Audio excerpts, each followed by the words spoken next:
হাজার ব্যথা বেদনার পরে ফিরে আসনি তুমি আপন ঘরে। দিনের আলো তুমি ছড়িয়ে দিতে চলে গেলে মদিনায় মক্কা ছেড়ে। ইন্নাল হামদালিল্লাহি নাহমাদুহু ওয়া নাস্তাঈনুহু ওয়া নাস্তাগফিরুহু ওয়া নু'মিনু বিহি ওয়া নাতাওয়াক্কালু আলাইহি ওয়া নাউযু বিল্লাহি মিন শুরুরি আনফুসিনা ওয়া মিন সাইয়্যাতি আ'মালিনা মান ইয়াহদিহিল্লাহু ফালা মুদিল্লা লাহু ওয়া মান ইউদ্লিল ফালা হাদিয়া লাহু আই ফালান তাজিদ লাহু ওয়ালিয়াম মুরশিদা। ونشهد أن لا إله إلا الله وحده لا شريك له والذي لا ضد له ولا ند له لا مثل له ولا مثيل له لا وزير له ولا كفيل له لا شبه له ولا شبيه له لا ولد له ولا والد له وهو الواحد الفرد الصمد لم يلد ولم يولد ولم يكن له كفوا أحد. ونشهد أن سيدنا ونبينا وحبيبنا وبشيرنا ونذيرنا وطبيبنا وطبيب أرواحنا وحبيبنا وحبيب ربنا محمدًا عبد الله ورسوله أرسله بالحق بشيرا ونذيرا وداعيا إلى الله بإذنه وسراجا منيرا. أما بعد فقد قال الله تعالى في كلامه المجيد وفي فرقانه الحميد أعوذ بالله من الشيطان الرجيم بسم الله الرحمن الرحيم تبارك الذي بيده الملك وهو على كل شيء قدير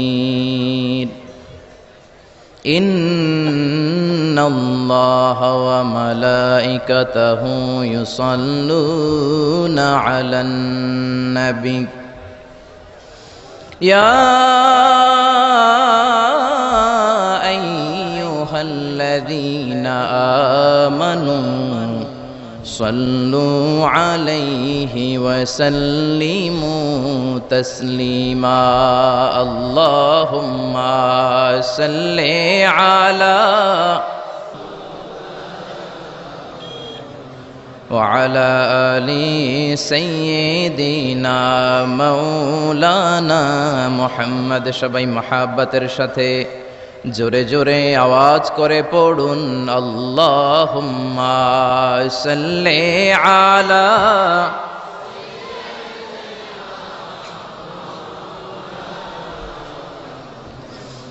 وعلى آل سيدنا مولانا محمد. তাহাজ্জুদের জায়নামাজে মরণ দিও প্রভু আমায়, একামতে দিনের কাজে কবুল করে নিও আমায়। তাহাজ্জুদের যায় নামাজে মরণ দিও প্রভু আমায়, একামতে দিনের কাজে কবুল করে নিও আমায়। আল্লাহুম্মা সাল্লি আলা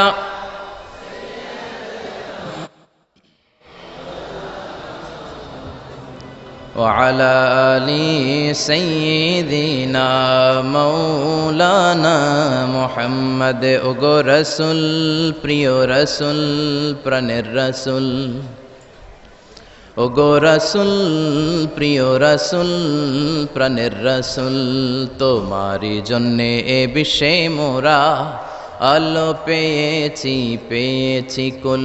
ওগো রাসূল, প্রিয় রাসূল, প্রাণের রাসূল, ওগো রাসূল, প্রিয় রাসূল, প্রাণের রাসূল। আল্লাহুম্মা সাল্লি আলা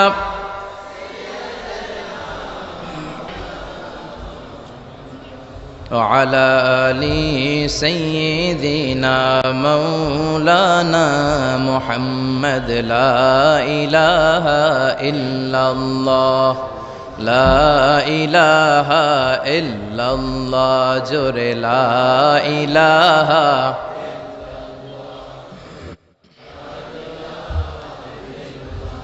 সুবহানাল্লাহ আলহামদুলিল্লাহ লা ইলাহা ইল্লাল্লাহ সুবহানাল্লাহ।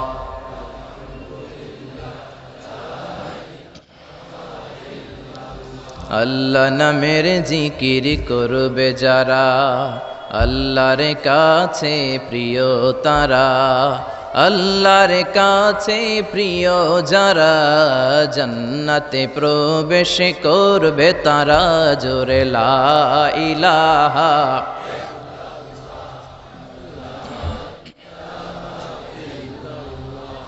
লা ইলাহা ইল্লাল্লাহু মুহাম্মাদুর রাসূলুল্লাহ সাল্লাল্লাহু আলাইহি ওয়াসাল্লাম।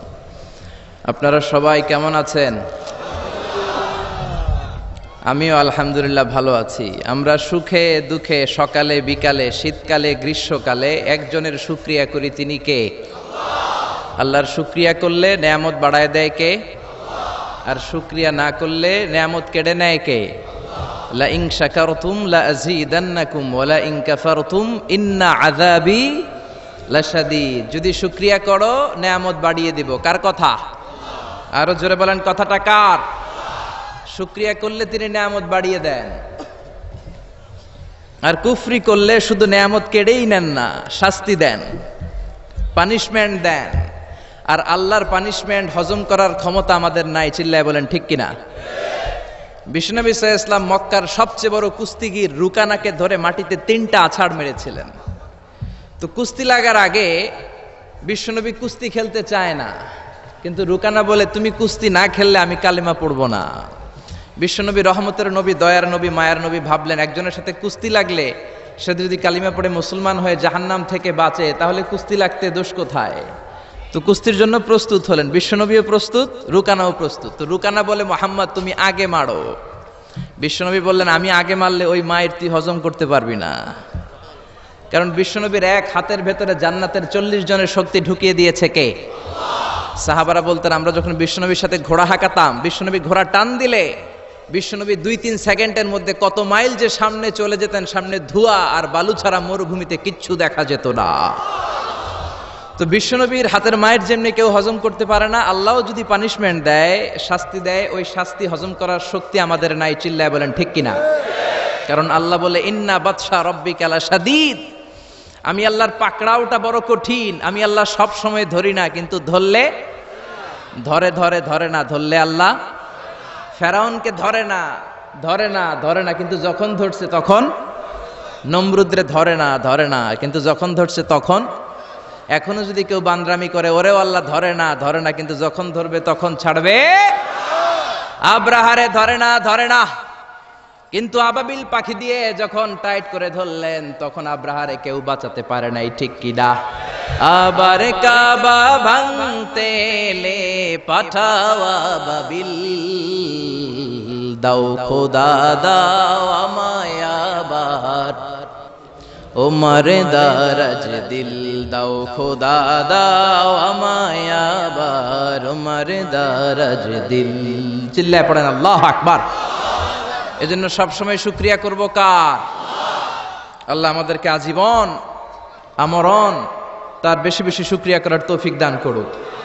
তাহলে আপনারা সবাই ভালো আছেন না? শীত লাগে? লাগে না? আমি শীতে কাঁপতেছি কয় লাগে না। তাহলে মাফলার পরছেন কেন? হ্যাঁ, চাদর গায়ে দিছেন কেন? সত্যি করে বলেন, শীত লাগে? এবার আবার কয় লাগে। আসলে কোনটা সঠিক, আগেরটা না এখনকারটা? এই শীতের কথাও কোরআনে আছে না নাই? রিহলাতাশ শীতাই ওয়াস সাইফ। কুরাইশরা বছরে দুইবার বিজনেস করতে বেরোতো, একটা শীতকালে আর একটা গ্রীষ্মকালে। শীতের কথাও আল্লাহ কোরআনে দিয়েছেন। তো আলহামদুলিল্লাহ, আল্লাহ আমাদেরকে ভালো রেখেছে। আড়াইবাড়ি দরবার শরীফের উদ্যোগে আজকের ৮০তম বিশাল ইসালে সওয়াব ও তাফসিরুল কোরআনের মাহফিলের মুহতারাম সভাপতি আমার প্রিয় নানা ভাই অধ্যক্ষ গোলাম সরোয়ার সাঈদী পীর সাহেব, আড়াইবাড়ি দরবার। আল্লাহ আমার প্রিয় নানা ভাইকে তুমি কবুল করে নাও। তিনি যেভাবে কোরআনের আলোকে গোটা বাংলাদেশ সহ গোটা বিশ্বে ছড়িয়ে দিচ্ছে, এর ধারাবাহিকতা আল্লাহ তুমি অটুট রাখো, তাকে তুমি সুস্থ রাখো। আমার আরেক নানা ভাই আড়াইবাড়ির পীর সাহেব কুমিল্লা, উনি খুব অসুস্থ, হার্টে 3টা রিং পরানো হয়েছে। আল্লাহ তুমি ওনাকেও সুস্থ করে দাও। কেউ অসুস্থ হলে বিশ্বনবী পড়তেন আল্লাহুম্মা রাব্বান নাস আযহিবিল বাস ইশফি আনতা শাফি লা শিফা ইল্লা শিফাউক শিফাউন লা ইগাদিরু সাকামা। আবার পড়তেন আসআলুল্লাহাল আযীম রাব্বাল আরশিল আযীম আন ইয়াশফিয়াহ। এজন্য অসুস্থ হলে এই দোয়াগুলো পড়বেন, তাহলে সুস্থ করে দিবে কে? তাবিজ তোমার ঝুলানো যাবে না। অনেকে অসুস্থ হইলেই তাবিজ ঝুলায়, আসে না নাই? বিশ্বনবী 4 মাস, কোন বর্ণনায় 6 মাস অসুস্থ ছিলেন। লাবিদ ইবনুল আসাম, ইহুদিদের মিত্র, বিশ্বনবীকে ব্ল্যাক ম্যাজিক করেছে, কিন্তু বিশ্বনবী তাবিজ ঝুলান নাই। পরে মুআউযিজাতান, সূরাতুল ফালাক, সূরাতুন নাস নাজিল করে দিল কে? বিশ্বনবী পড়ে ফু দিলেন, বিশ্বনবী সুস্থ হয়ে গেল। চিল্লায় পড়েন আল্লাহু আকবার। এজন্য যারাই আজকের প্রোগ্রামে এসেছেন, আল্লাহ তাদের সবাইকে ভালো রাখুক, সুস্থ রাখুক। যত অসুস্থ আছে তাদের সবাইকে আল্লাহ শিফায়ে কামেলা নসিব করুক, আমরা পড়ি আমিন। আজকের মাহফিলে আসতে পেরে আমরা খুশি না বেজার? কম না বেশি? আমরা সবাই খুশি, পরিমাণে বেশি। আওয়াজ করে পড়েন আল্লাহু আকবার। আমরা শুরুতেই ফরমালি আল্লাহ তাআলাকে থ্যাঙ্কস জানাই যে আল্লাহ তাআলা এরকম চমৎকার পরিবেশে কোরআন শোনার জন্য আমাদেরকে বসার তৌফিক এনায়েত করলেন। আমরা সবাই পড়ে নিচ্ছি কালিমাতুশ শুকুর, আলহামদুলিল্লাহ। আওয়াজ করে পড়েন রব্বানা লাকাল হামদ হামদান কাসীরান তাইয়িবান মুবারাকান ফীহি ইয়া রাব্বি লাকাল হামদু কামা ইয়ানবাগি লিজালালি ওয়াজহিকা ওয়া আযীমি সুলতানিকা। লাকাল হামদু বিল ঈমান, লাকাল হামদু বিল ইসলাম, লাকাল হামদু বিল কোরআন। আমরা প্রশংসা করলাম কার? জিকির করলাম কার? আল্লাহর নামটা জপতে কেমন লাগে? আল্লাহরে তার সুন্দর নামগুলো ধরে ধরে ডাকতে কেমন লাগে? আপনার অন্তরের যত জ্বালা যন্ত্রণা মিটিয়ে দিতে পারে একজন, তিনি কে? হিন্দুরা ডাকে কৃষ্ণাকে, আমরা ডাকি আল্লাহকে। হিন্দুরা বলে जो तो मिटाना चाहे जीवन का तृष्णा सुबह शाम बोल बंदे कृष्णा कृष्णा कृष्णा। কিন্তু আমরা বলি जो तो मिटाना चाहे जीवन का जाला सुबह शाम बोल बंदे अल्लाह अल्लाह अल्लाह। ঠিক কি না? এজন্য আমাদের অন্তরের জ্বালা মেটাতে পারে একজন, তিনি কে? কেউ যেটা পারে না পারে কে? কেউ যেটা দেখে না দেখে কে? কেউ যেটা দেয় না দেয় কে? আমাদের মাথার উপরে কি বিশাল আকাশ, এক আকাশের চেয়ে আরেক আকাশ বড়। তার উপরে কোরআনের বাড়ি লৌহে মাহফুজ, সিদরাতুল মুনতাহা, ফেরেশতাদের কিবলা বাইতুল মামুর। তার উপরে আল্লাহর আরশ, তার উপরে আল্লাহর কুরসি। ওই কুরসির উপর থেকে 70,000 নূরের পর্দা, সেখান থেকে আল্লাহ আমাদের উপর রহমত নাজিল করেন। এত উপর থেকে সপ্ত জমিনের নিচেও কোনো পিপিলিকা যদি নীরবে নিঃশব্দে হেঁটে যায়, আল্লাহ ওই পিঁপড়ার পায়ের আওয়াজটাও শুনতে পায়। সুবহানাল্লাহ বাড়িতে যে বললেন, আরো জোরে পড়েন সুবহানাল্লাহ। আসেন সে আল্লাহর নামের আমরা বড়ত্ব ঘোষণা করি। আল্লাহ বলেন রব্বাকা ফাকাব্বির, নবী আপনি আপনার রবের নামের বড়ত্বের ঘোষণা দেন। আসেন আল্লাহর নামের 3টা তাকবীর দিয়ে আমরা সরাসরি কোরআন থেকে শুনবো, ইনশাআল্লাহ। পড়েন। প্রথম তাকবীর দিবেন বিবাহিতরা, দ্বিতীয় তাকবীর দিবেন অবিবাহিতরা, তৃতীয় তাকবীর দিবেন সবাই মিলে। বিবাহিত বনাম বিবাহিত না করলে আজকে আপনাদের জড়তা কাটবে না। বিবাহিতরা হাত তোলেন তো দেখি। আপনাদের দলে আমিও আছি, ইনশাআল্লাহ হাত নামান। অবিবাহিত কারা আসছে দেখি? ওরে আল্লাহ, এটা দেখি অবিবাহিতদের মাহফিল। মাশাআল্লাহ, হাত নামাও। আমি লিল্লাহি তাকবীর পড়লে প্রথমে আমার বিবাহিত বাজানরা পড়বেন আল্লাহু আকবার, এরপর অবিবাহিতরা পড়বেন দ্বিতীয় পর্যায়ে আল্লাহু আকবার, আর তৃতীয় পর্যায়ে আজকে সবাই মিলে আমরা তাকবীর দিয়ে গলা ফাটাই দিব। পারা যাবে মুসলমান? শুরুতে বিবাহিতরা রেডি হন। বিবাহিত ভাইরা রেডি? রেডি? ওনারা যে রেডি এটাও কইতে পারে না রেডি। এদের আওয়াজ শুনে মনে হচ্ছে মহিলা সমাবেশে ওয়াজ করতেছি।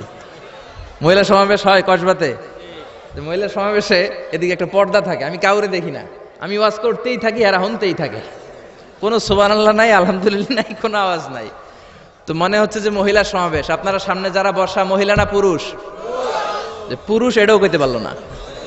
চিৎকার করে বলেন মহিলা না পুরুষ?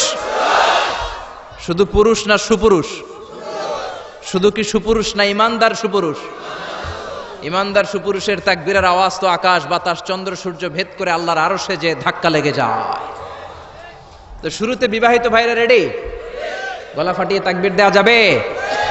আমি পড়বো লিল্লাহি তাকবীর, প্রথম পর্যায়ে বিবাহিতরা পড়বে আল্লাহু আকবার। অনেকে কাশি দিয়ে গলা ঠিক করতেছে। তো বিবাহিত ভাইরা তাকবীর দেন, অবিবাহিতরা চুপ থাকো। বিবাহিত ভাইরা পড়েন লিল্লাহি তাকবীর। মাশাআল্লাহ, অনেক আওয়াজ হয়েছে, খারাপ না একেবারে। কি বলেন? খারাপ না, চলে চলে, আলহামদুলিল্লাহ। এবার অবিবাহিতরা, অবিবাহিত ভাইয়েরা কি রেডি?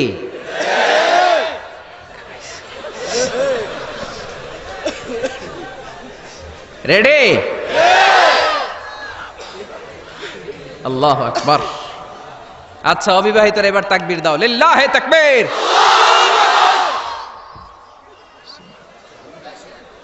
3-0 গোল। এবার বিবাহিত অবিবাহিত কোনো কথা নাই, আমরা সবাই মিলে 3টা তাকবীর দেব, যাতে আড়াইবাড়ি দরবারের এই প্যান্ডেল কেঁপে কেঁপে ওঠে আমার আল্লাহর নামে। জোরে বলেন ঠিক কিনা? তাকবীর নাম্বার 1, লিল্লাহি তাকবীর, লিল্লাহি তাকবীর, লিল্লাহি তাকবীর।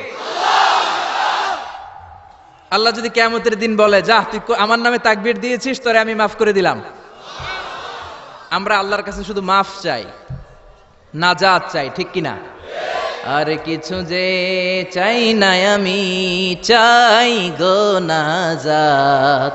আল্লাহ তোমার কাছে আমার এই মুনাজাত, আল্লাহ তোমার কাছে আমার এই মুনাজাত। পড়েন আমিন। আমি আমার খুতবার শুরুতে সূরা মুলকের প্রথম আয়াত তেলাওয়াত করেছি। আসুন আজকের এই চমৎকার রজনীতে, এই মুবারক রজনীতে, এই বরকতময় সন্ধ্যায় রাতে আমরা সূরাতুল মুলকের আলোকে কথা শুনি। আওয়াজ করে পড়েন ইনশাআল্লাহ। সূরাতুল মুলক আল কোরআন আল কারীমের 29তম পারায় অবস্থিত সর্বপ্রথম সূরা, 29 পারার প্রথম সূরা। সূরাটি মাক্কি সূরা। এই সূরায় রুকু রয়েছে 2টি, আয়াত আছে 30টি, অনেক বরকতময় সূরা। বিশ্বনবী বলেন ইন্না হাযিহি সূরা মানিআতুন মিন আযাবিল কবর। এই সূরাটা যে তেলাওয়াত করবে আল্লাহ তাআলা তাকে কবরের আযাব থেকে বাঁচায় দিবে। সুবহানাল্লাহ, আসতে বলেন। কোন সূরা তেলাওয়াত করলে? সূরা মুলক। সবাই বলেন কোন সূরা?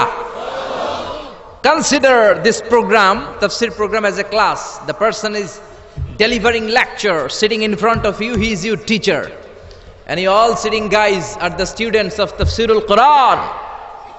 এই প্রোগ্রামগুলো, শীতের প্রোগ্রামগুলোকে ক্লাসের মতো মনে করবেন, তাহলে কিছু শিখে যাওয়া যাবে। আমার আগে হযরতুল আল্লাম কামালউদ্দিন সৈয়দ কামালউদ্দিন জফরি সাহেব ছিলেন আমাদের শিক্ষক, আমরা ছিলাম কোরআনের ছাত্র।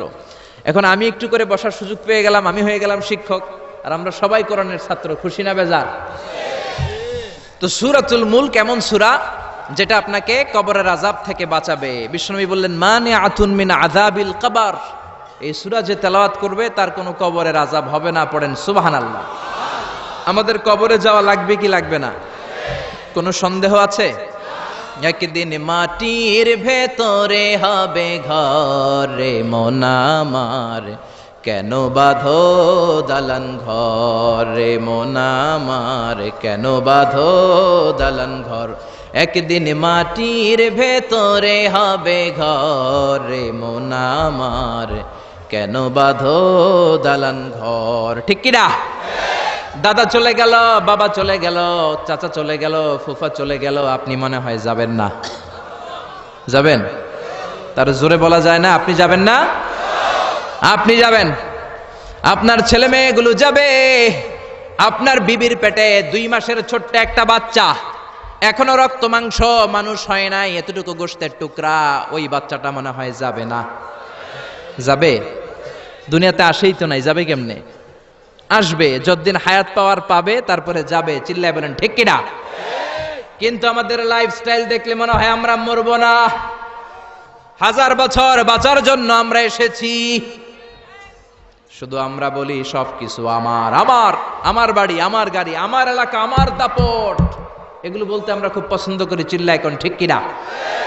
কেমন করে আপনার বাড়ি, যেই বাড়িটারে আমার বাড়ি বলে আপনি ঘোষণা দেন, আপনার বাবা যখন এই বাড়িতে থাকতো আপনার বাবাও বলতো বাড়িটা আমার বাড়ি, বলতো না? আপনার দাদা যখন এই বাড়িতে থাকতো দাদাও বলতো এটা আমার বাড়ি।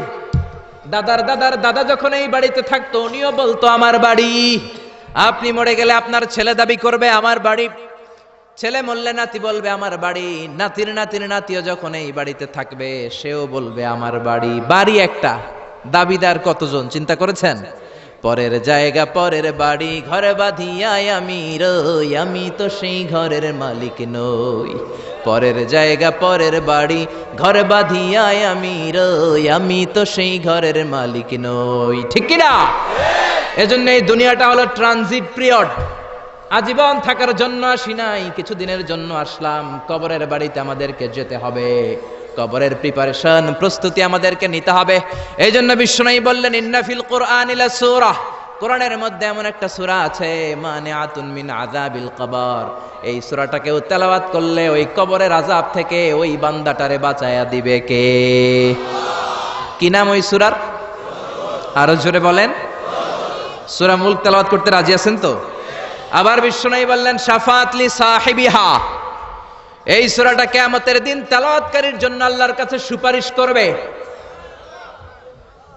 আপনি তেলাওয়াত করলে আপনার জন্য আল্লাহর কাছে সুপারিশ করবে। কোরআন যদি কারো পক্ষে আল্লাহর কাছে সুপারিশ করে, ওই সুপারিশ আল্লাহ কোনোদিন ফেলে দিতে পারবে নাকি? পারবে?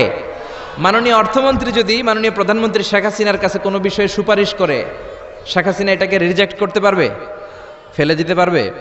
কারণ অর্থমন্ত্রীর সুপারিশ। চিল্লায় বলেন ঠিক কিনা? তেমনি কোরআন যদি কিয়ামতের দিন আপনার পক্ষে আল্লাহর কাছে সুপারিশ করে, কোরআনের সুপারিশও কবুল করে নিবে কে?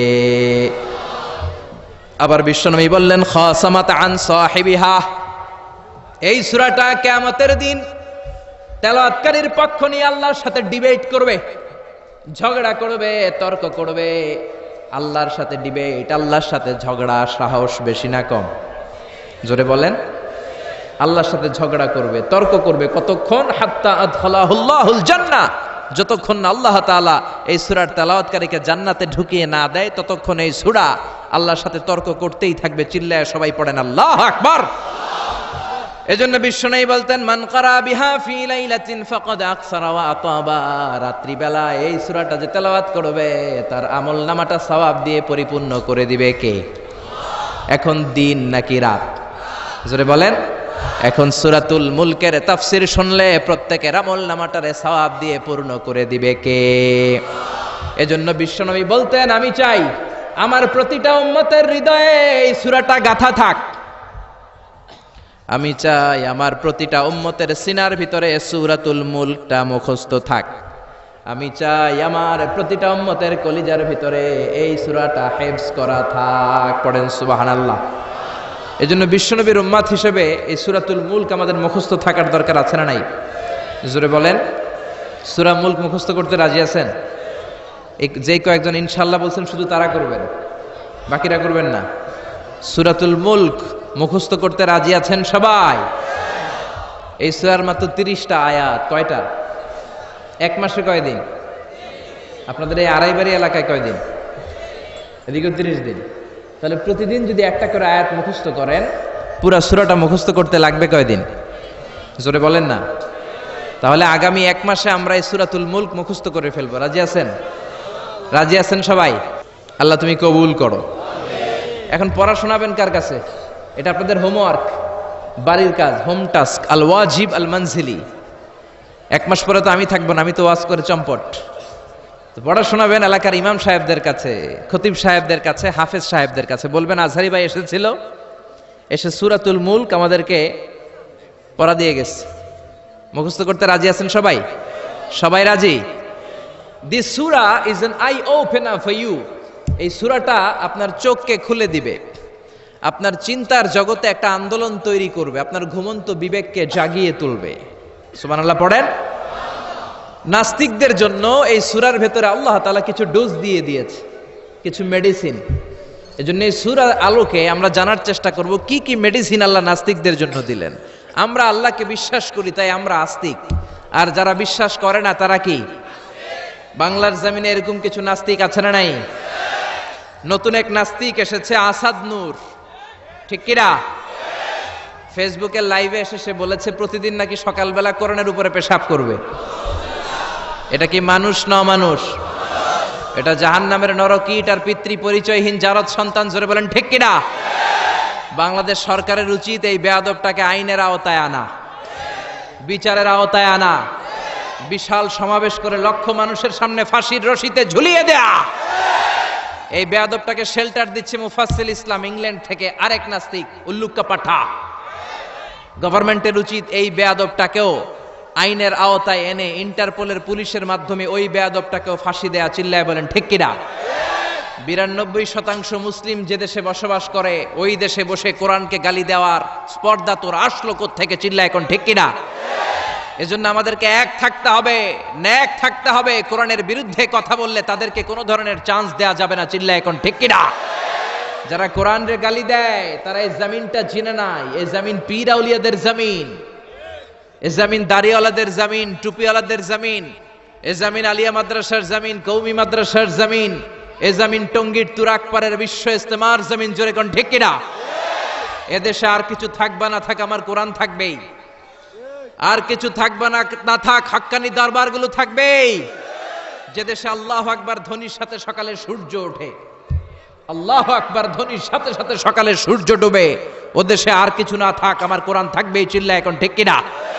ওই কোরআনের জন্য আমরা জীবন বাজি রাখতে রাজি আছি। চিল্লায় এখন ঠিক কিনা? কারা কারা রাজি? দুহাত উঁচু করে আল্লাহর দেখা।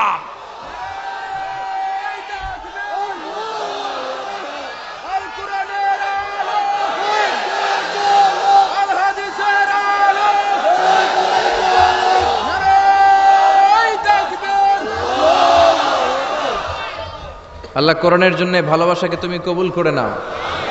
এই যে কোরআনের কথা শুনলে আমরা আবেগ আপ্লুত হয়ে যাই, এই দরদটাকে তুমি আমাদের নাজাতের ওসিলা বানাও। আরো জোরে পড়েন আমিন। এই সূরাটা আপনার চোখ খুলে দিবে। নাস্তিকদের জন্য আল্লাহ এই সূরাতে ডোজ দিয়েছে। নাস্তিকরা বলে আমরা স্রষ্টায় বিশ্বাস করি না, এর কারণ আনসিন ইজ নাথিং, যেটা দেখা যায় না ওইটা মানি না। নাস্তিকরা যে আল্লাহ তাআলাকে বিশ্বাস করে না, তাদের সবচেয়ে যুক্তি হচ্ছে আনসিন ইজ নাথিং, যেটা দেখা যায় না ওইটা বিশ্বাস করি না। তো নাস্তিককে জিজ্ঞেস করবেন, do you see the air in the atmosphere? এই যে বায়ুমণ্ডলে বাতাস, তুমি কি বাতাস দেখতে পাও? So why do you believe on that? তাহলে বাতাস না দেখলে বাতাসে বিশ্বাস করো কেন? Do you see the bad headache someone feel in his head? কেউ যখন মাথায় ব্যথা পায়, অনেকে এসে বলে হুজুর মাথার ব্যথায় মরে যাচ্ছে, একটু ফু দিয়ে দেন। ওর যে মাথায় ব্যথা আমি কি দেখতে পাচ্ছি? কথা বলেন। So why do you believe on that? তাহলে বিশ্বাস করো কেন? আরে মিয়া, তুমি তো তোমার নিজেরই দেখো না, নিজের স্রষ্টারে দেখবা কেমন করে? আমরা কি আমাদের চোখ দেখতে পাই আয়নার সাহায্য ছাড়া? জোরে বলেন। আমি কি আমার চোখ দেখতে পাচ্ছি? আপনারা আপনাদের চোখ দেখতে পাচ্ছেন? আপনারা আমারটা দেখতেছেন, আমি আপনাদেরটা দেখতেছি, কিন্তু আমরা কি আমাদেরটা দেখতে পাচ্ছি? সামনে আয়না না ধরলে আমরা আমাদের চোখ দেখি না। আপনি কি আপনার পিঠ দেখেছেন আয়নার সাহায্য ছাড়া? জোরে বলেন। আরে আয়না এনে দিলেও তো পিঠ দেখতে গেলে ঘাড় ভেঙে যাওয়ার সম্ভাবনা আছে, চিল্লা এখন ঠিক কিনা? এজন্য আল্লাহ ডেকে বলে, গোলাম আমারে দেখা যায় না। লা তুদরিকুহুল আবসার ওয়া হুয়া ইউদরিকুল আবসার ওয়া হুয়াল লাতীফুল খবীর। পৃথিবীর কোন চোখ আমি আল্লাহরে দেখে না, আমি আল্লাহর চোখ পৃথিবীর সবাইরে দেখে, ঠিক কি না? এজন্য আমারে দেখা যায় না। আমার সৃষ্টির দিকে নজর করে তাকা, আমার সৃষ্টির ভেতরে আমি আল্লাহর নিদর্শন আছে না নাই? কক্সবাজারে যান, the longest sea beach in the world, পৃথিবীর সবচাইতে বড় সমুদ্র সৈকত বাংলাদেশে দিয়ে দিয়েছে কে? 155 কিলোমিটার। এই সাগরের সামনে যখন দাঁড়াবেন, সাগরের ঢেউ তর্জন গর্জন যখন আপনার চোখে পড়বে, সাগরের দিকে তাকালে আপনি বুঝতে পারবেন এই সাগরেরও একজন স্রষ্টা মালিক আছে না নাই? পাহাড়ের দিকে নজর করলে বুঝবেন পাহাড়ের একজন স্রষ্টা আছে। মরুভূমির দিকে যদি তাকান আপনি বুঝতে পারবেন এই মরুভূমির একজন স্রষ্টা আছে। ঝর্ণার দিকে নজর করলে বুঝবেন এই ঝর্ণারও একজন মালিক আছে না নাই? ঝর্ণা ঝর্ণা ঝর্ণা রে, বলনা বলনা বলনা রে, কার বিরহে পাগল পাড়া তুই, কার মিলনে ফুল ফসলে ভরা রে তোর দুকুল ভুই, কার মিলনে ফুল ফসলে ভরা রে তোর দুকুল ভুই, ঝর্ণা ঝর্ণা ঝর্ণা রে, বলনা বলনা বলনা রে, কার বিরহে পাগল পাড়া তুই। পড়েন আল্লাহু আকবার।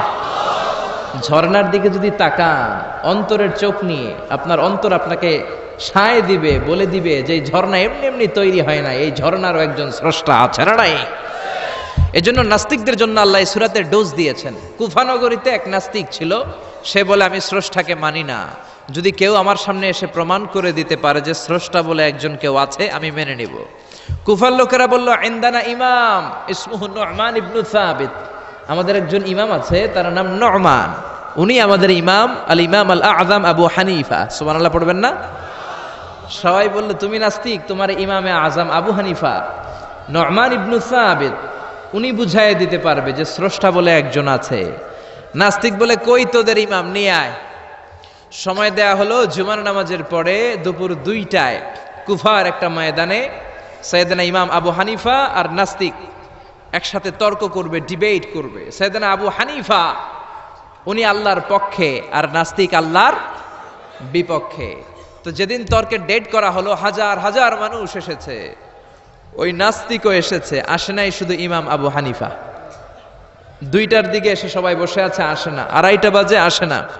3টা বাজে, আসে না। 3:30 আসে না। 4টার দিকে দৌড়ায় আসছে। নাস্তিক বলে যেই লোকের সময় জ্ঞান নাই ওই লোকের সাথে কোনো তর্ক নাই।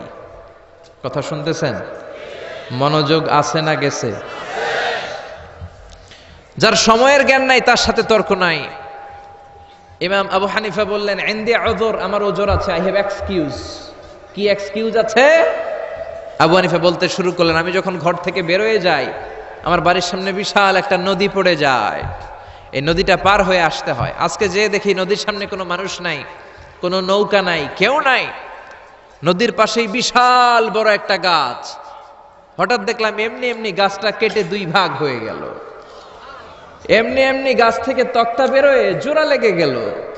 করাত ছাড়া, মিস্ত্রি ছাড়া কাঠগুলো অটোমেটিক্যালি লেগে লেগে নৌকা হয়ে গেল। মাঝি ছাড়া, লগি ছাড়া, বৈঠা ছাড়া এই নৌকাতে আমি উঠে বসলাম, নৌকা আমাকে নিয়ে টান দিয়ে সা করে নদীর উপার নিয়ে গেল। এই প্রসেসিংটা হতে আমার 2 ঘন্টা সময় লেগেছে। কয় ঘন্টা? নাস্তিক কয় তবে ইমাম গাঞ্জা খাইছে, গাঞ্জা। তোদের ইমাম গাঁজা খেয়েছে অথবা গত রাতে ঘুমায় নাই। সাইয়েদনা ইমাম আবু হানিফা বললেন, এমন কথা বলেন কেন? নাস্তিক বলে, মানুষ ছাড়া, করাত ছাড়া, মিস্ত্রি ছাড়া গাছ এমনি এমনি 2 ভাগ হয়ে যায় নাকি? এমনি এমনি তক্তা জোড়া লেগে যায় নাকি? কাঠের পিসগুলো জোড়া লেগে লেগে নৌকা হয়ে যায় নাকি? মাঝি ছাড়া, লগি ছাড়া, বৈঠা ছাড়া নদীর এপার থেকে নৌকা কাউকে নিয়ে ওপারে চলে যায় নাকি? ইমাম আবু হানিফা বললেন, now you are on the right track. এই তো আপনি লাইনে চলে আসছেন, এখন আপনারা বোঝানো সহজ হবে আমার। সাইয়েদনা ইমাম আবু হানিফা বললেন, বুঝলাম, এমনি এমনি কিছু হয় না। এমনি এমনি তক্তা হয় না, এমনি এমনি নৌকা হয় না, এমনি এমনি মাঝি ছাড়া নৌকা চলে না। তাহলে আকাশটা কেমন করে এমনি এমনি হলো? জমিনটা কেমন করে এমনি এমনি হলো? মহাশূন্য কেমন করে এমনি এমনি হলো? নভমণ্ডল ভূমণ্ডল কেমন করে এমনি এমনি হলো? কার ইশারায় সাগর বয়ে যায়, কার ইশারায় ঝর্ণা চলে? চিল্লা এখন সুবহানাল্লাহ। নাস্তিক বলে তাই তো, এইভাবে তো আমি ভেবে দেখি নাই, আসলেই তো আমি একটা উল্লুক্কা পাঠা, আমি তো চিন্তা করি না এইভাবে। নাস্তিক বলে, ও ইমাম, আপনি আমার ঘুমন্ত বিবেককে জাগিয়ে দিয়েছেন, আমার চোখ আপনি খুলে দিয়েছেন, আর দেরি করার দরকার নাই, আপনি আমারে পড়িয়ে দেন লা ইলাহা ইল্লাল্লাহু মুহাম্মাদুর রাসূলুল্লাহ সাল্লাল্লাহু। এজন্য সূরার ভেতরে নাস্তিকদের জন্য কিছু মেডিসিন দিয়েছে কে? আরো জোরে সবাই বলেন, কে? সূরার নাম আরো জোরে সবাই বলেন না, কি নাম? সূরা মুলক। মুলক মানে ক্ষমতা, মুলক মানে কি?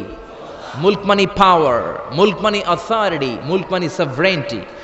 আল্লাহ শুরু করলেন, তাবারাকাল্লাযী বিয়াদিহিল মুলকু ওয়া হুয়া আলা কুল্লি শাইইন কাদির। সুমহান সেই সত্তা যার হাতে ক্ষমতা, আর তিনি পৃথিবীর সব কিছু করার ব্যাপারে সক্ষমতা রাখেন। সুবহানাল্লাহ। আল্লাহ শুরু করলেন তাবারাকা দিয়ে, তাবারাকাল্লাযী বিয়াদিহিল মুলক। সুমহান সেই সত্তা যার হাতে ক্ষমতা। ক্ষমতা কার হাতে? সবাই বলেন, কার হাতে? নাকি আপনাদের হাতে? আপনারা তো বলেন ক্ষমতা আপনাদের হাতে, বলেন না? জনগণ সকল ক্ষমতার উৎস, বলেন না? এটা রাষ্ট্রীয় কুফুরি, রাষ্ট্র থেকেও কিছু কুফুরি আমাদেরকে শেখানো হয়। এজন্য রাষ্ট্রের সব সিগন্যাল মেনে নেওয়া যাবে না। চিল্লা এখন ঠিক কিনা? জনগণ সকল ক্ষমতার উৎস নয়, সকল ক্ষমতার উৎস হচ্ছে একজন, তিনি কে? একটু খেয়াল করে বুঝে উত্তর দেন। কেমন করে আপনি ক্ষমতার উৎস হন? আপনার যখন পেটে ব্যথা হয়, আপনি বিছানায় গড়াগড়ি খান কি খান না? ডায়রিয়া হলে চিল্লাচিল্লি করেন কি করেন না? তো আপনি না ক্ষমতার উৎস, আপনি চিল্লাচিল্লি করেন কেন? 3 বার ডায়রিয়ার কারণে টয়লেটে গেলে 4র্থবার আর চেহারার দিকে তাকানো যায় না। 5 বার বাথরুমে গেলে বাইরে একা আই আর হাইতান্ন আই মরি যাইউম। তো হাইতান্ন কিল্লাই? আপনার ক্ষমতার মালিক। ডায়রিয়া হলে আপনি টয়লেট থেকে বের হয়ে বলবেন, আমি ক্ষমতার মালিক, এই জন্য আমার ডায়রিয়া হয়েছে। আসলে আমরা ক্ষমতার মালিক নই, ক্ষমতার মালিক একজন, তিনি কে? আমরা হলাম সবাই দুর্বল। ওয়া খুলিকাল ইনসানু দাঈফা। আমাদেরকে দুর্বল বানিয়ে আল্লাহ তৈরি করেছেন। শুধু আমরাই দুর্বল নই, আমরা দুর্বলের ঘরের দুর্বল। আমরা দুর্বল, আমাদের বাবাও দুর্বল, দাদাও দুর্বল, তার মানে দুর্বলের ঘরের, দুর্বলের ঘরের। আমরা তো দুর্বল। রিকশার টায়ার পাংচার হলে আমরা বাজারে লাভ দিয়ে উঠি, লাভ দেন না? আমি কত লাভ দিছি? আমি তো এক জেলা থেকে আরেক জেলায় তাফসীর প্রোগ্রামের কারণে যাওয়া লাগে, তো মাঝ রাতে মাঝে মাঝে ট্রাকের চাকা টায়ার পাংচার হয়ে যায়, তো লাভ দিয়ে উঠি। রিকশাওয়ালারে বলি, কিরে? ড্রাইভাররে বলি, কিরে কিসের আওয়াজ? বলে, হুজুর ট্রাকের টায়ার পাংচার হয়ে গেছে, লাভ দিয়ে উঠি। কোনো ক্ষমতা নাই। পিছন থেকে কেউ যদি বলে, হুজুর মাহফিলের প্যান্ডেলে সাপ, ফস, খুঁজে পাওয়া যাবে? আপনারা থাকলো আমি দৌড় দুমে এসি বাদিয়া, সাসা আপন প্রাণ বাসা। 3-4টা ভাউয়া ব্যাং যদি কেউ ছেড়ে দেয়, এখানে একটা, ওইদিকে একটা, ওইদিকে একটা, ব্যাং আর কি লাভ দিবে? তার সে 3 ডবল লাভ দিয়ে আপনারা পালাবেন, ঠিক কিনা?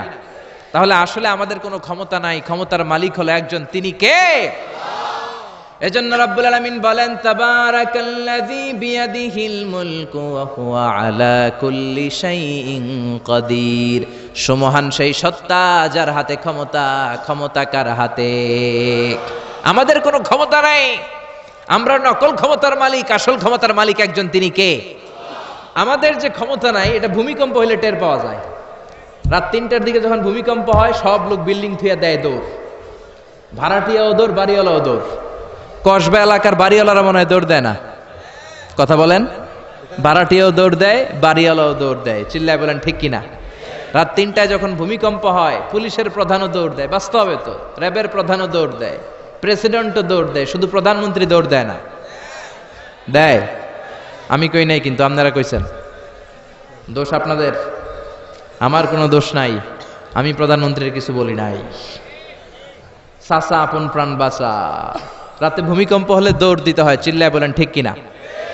2004 সালে বরিশালে প্রথমে গেলাম বাসে, ফিরে আসতেছি লঞ্চে, নদীর মাঝখানে তুফান, জাহাজ ডুবে যাবে। ওই দিন চিনলাম আল্লাহ কারে কয়, আল্লাহ কেসকো কাতে হে। ওই দিন লঞ্চের শুধু মুসলমানেরাই আল্লাহরে ডাকে নাই, হিন্দুরাও জিকির করছে কার? ওই দিন সবার মুখে একটা জিকির ছিল, লা ইলাহা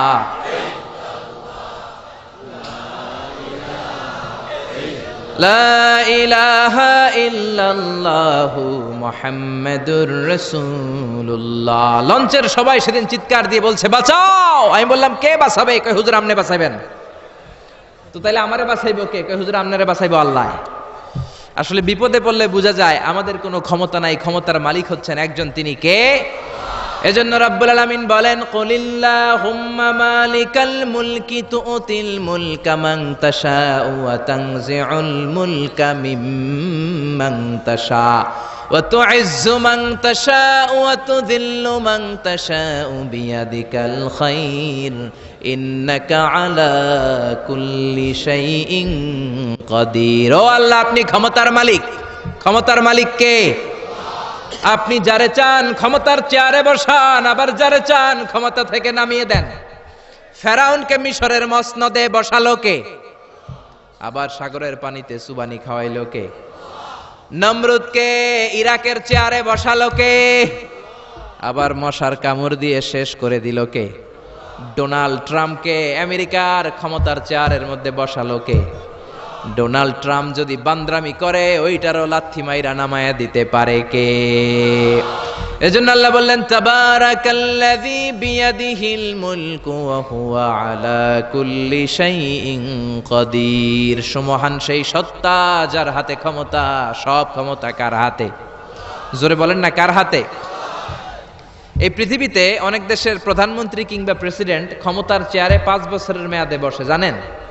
জানেন না? না, কোন দেশে 5 বছরের মেয়াদে, কোন দেশে 10 বছরের মেয়াদে। তো আমার আল্লাহ ক্ষমতার চেয়ারে বসছে কয় বছরের মেয়াদে? কথা বলেন। 20 বছর, 50 বছর, 100, 200, এর চেয়ে বেশি? উনার ক্ষমতার নির্দিষ্ট মেয়াদ নাই, উনার আজীবন মেয়াদ। সুবহানাল্লাহ কইবেন না? হুয়াল আউয়ালু ওয়াল আখিরু ওয়াল যাহিরু ওয়াল বাতিন ওয়া হুয়া বিকুল্লি শাইইন আলিম। আল্লাহ বললেন, আমি প্রথম, আমি শেষ, আমি প্রকাশ্য, আমি গোপন। অনাদিকাল থেকে আমি আল্লাহ ক্ষমতার চেয়ারে বসা, অনন্তকাল পর্যন্ত থাকবো। ঠিক কি না? 5 বছর 10 বছরের মেয়াদে আল্লাহ ক্ষমতার চেয়ারে বসে নাই। আল্লাহর ক্ষমতার মেয়াদ হচ্ছে আজীবন মেয়াদ। চিল্লায় বলেন ঠিক কি না? বুঝে শুনে উত্তর দিবেন। পৃথিবীর অনেক দেশে ক্ষমতায় যেতে হলে ডেমোক্রেটিক সিস্টেমে ক্ষমতায় যেতে হয়, মানে ভোটে জিতে। তো আল্লাহ তো ভোটে জিতে ক্ষমতায় আসছে, তাই না? ভোট ছাড়া, হ্যাঁ, এমনি এমনি চলে আসছে। আবার পৃথিবীর অনেক দেশে ডিকটেটরশিপ সিস্টেমে, মানে স্বৈরাচারী পদ্ধতিতে, জোর যার মুল্লুক তার, ওই সিস্টেমে ক্ষমতায় বসে। আল্লাহ তো এই সিস্টেমে আসছে না? আচ্ছা। আবার অনেক দেশে আছে মোনার্কি সিস্টেম, রাজতন্ত্র, বাবা রাজা, তার ছেলেও রাজা। তো আল্লাহর বাবা ছিল রাজা, এই জন্য আল্লাহও রাজা। বিষয়টা কেমন? আল্লাহ বললেন, খবরদার, আমার ক্ষমতার সাথে তোদের ক্ষমতা মিলাবি না। কুল হুয়াল্লাহু আহাদ আল্লাহুস সামাদ লাম ইয়ালিদ ওয়া লাম ইউলাদ ওয়া লাম ইয়াকুল লাহু কুফুয়ান আহাদ। লাম ইয়ালিদ ওয়া লাম ইউলাদ, আমি কাউরে জন্ম দেই নাই, আবার আমি কারো কাছ থেকে জন্ম নেই নাই, উত্তরাধিকার সূত্রে কারো কাছ থেকে ক্ষমতা পাই নাই। বিশ্বের শুরুতে, মহাবিশ্বের শুরু থেকে যে ক্ষমতার চেয়ারে আমি আল্লাহ বসে আছি, আমি আল্লাহ এই ক্ষমতার চেয়ারে শেষ পর্যন্ত থাকবো। চিল্লায় বলেন ঠিক কি না? আমাদের ক্ষমতার সাথে ওনার ক্ষমতার কোনো মিল নাই। আবার পৃথিবীর অনেক দেশে দেখবেন ক্ষমতায় যেতে হলে কোয়ালিশন করা লাগে। বাংলাদেশে এটারে বলে জোট করা লাগে। কি করা লাগে? জোটের রাজনীতি বাংলাদেশে আছে না নাই? কথা বলেন। কথা কয় না, মনে হয় কিছু বুঝেই না। জোটের রাজনীতি আছে না নাই? জোট যার বেশি ক্ষমতা তার বেশি, ঠিক কি না? প্রথমে শুরু হইল 4 দলীয় জোট, তারপর 14 দলীয়, তারপর 18 দলীয়, এরপর 20 দলীয়, এরপর মহাজোট, এবার হবে মহাজোট। তো আল্লাহ তো জোট করে ক্ষমতায় আসছে, আল্লাহর জোট করা লাগছে, কোয়ালিশন করা লাগছে। আল্লাহ বললেন খবরদার, ওয়ালাম ইয়াকুল্লাহু শারীকুম ফিল মুলকি ওয়া কাব্বিরহু তাকবীরা, আমার ক্ষমতায় কোনো অংশীদার দল নাই, আমার ক্ষমতার মধ্যে কোনো শরিক দল নাই, আমার কোনো জোট নাই, আমার কোনো কোয়ালিশন নাই, আমি একাই ক্ষমতার মালিক, আমার ক্ষমতায় ভাগ বসানোর মতো কেউ নাই। জোরে কোন ঠিক কিনা? আবার দেখবেন পৃথিবীর অনেক দেশে আন্দোলনের মাধ্যমে ক্ষমতার চেয়ার থেকে নামানো যায়। যিনি প্রেসিডেন্ট, একটা আন্দোলন করলে ক্ষমতা থেকে নামানো যায়, এরকম আছে না নাই? গণ অভ্যুত্থান করতে পারলে, আন্দোলন করতে পারলে ক্ষমতা থেকে নেমে যায়। আমি যখন মিশরে পড়াশোনা করি, মিশরের প্রেসিডেন্ট ছিল হোসনি মুবারক। মিশরে একটা আন্দোলন হলো, ওই আন্দোলনের ঠেলায় হোসনি মুবারক ক্ষমতা ছেড়ে দিতে বাধ্য হলো। তো আমরাও যদি পৃথিবীর সবাই মিলে আল্লাহর বিরুদ্ধে আন্দোলন করি, আল্লাহ ক্ষমতা ছেড়ে দিতে বাধ্য। বুঝে শুনে উত্তর দিয়েন। পৃথিবীর সবাই মিলে চাইলেও আল্লাহ ক্ষমতা থেকে নামবে না। আচ্ছা, যত জিন আছে মহাবিশ্বে, সব জিনেরা যদি বলে আমরাও একাত্মতা ঘোষণা করলাম, আমরাও আল্লাহরে মানি না, মানুষ জিন ভাই ভাই, আল্লাহর আর রক্ষা নাই, তাইলে তো আল্লাহ ক্ষমতা ছেড়ে দিবে, তাই না? ছেড়ে দিবে। আবার ফেরেশতারাও যদি বলে আমরাও মানি না, মানুষ জিন ফেরেশতা, 3 দলীয় জোট। কয় দলীয়? কথা বলেন। মানুষ জিন ফেরেশতা 3 দলীয় জোট করে যদি আল্লাহর ব্যাপারে বিদ্রোহ করি, তাহলে আল্লাহর ক্ষমতা শেষ নাকি? আল্লাহর ক্ষমতা শেষ?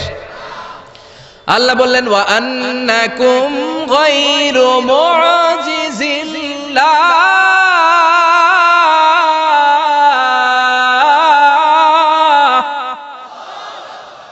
খবরদার, গোটা বিশ্বের সবাই মিলে যদি আমি আল্লাহরে পরাস্ত করতে চাও, গোটা বিশ্বের সবাই মিলে যদি আমি আল্লাহর ব্যাপারে বিদ্রোহ করো, আমি আল্লাহর বিরুদ্ধে যদি আন্দোলন সবাই মিলে তোমরা করো, আমার ক্ষমতার এক আনাও তোরা কমাতে পারবি না।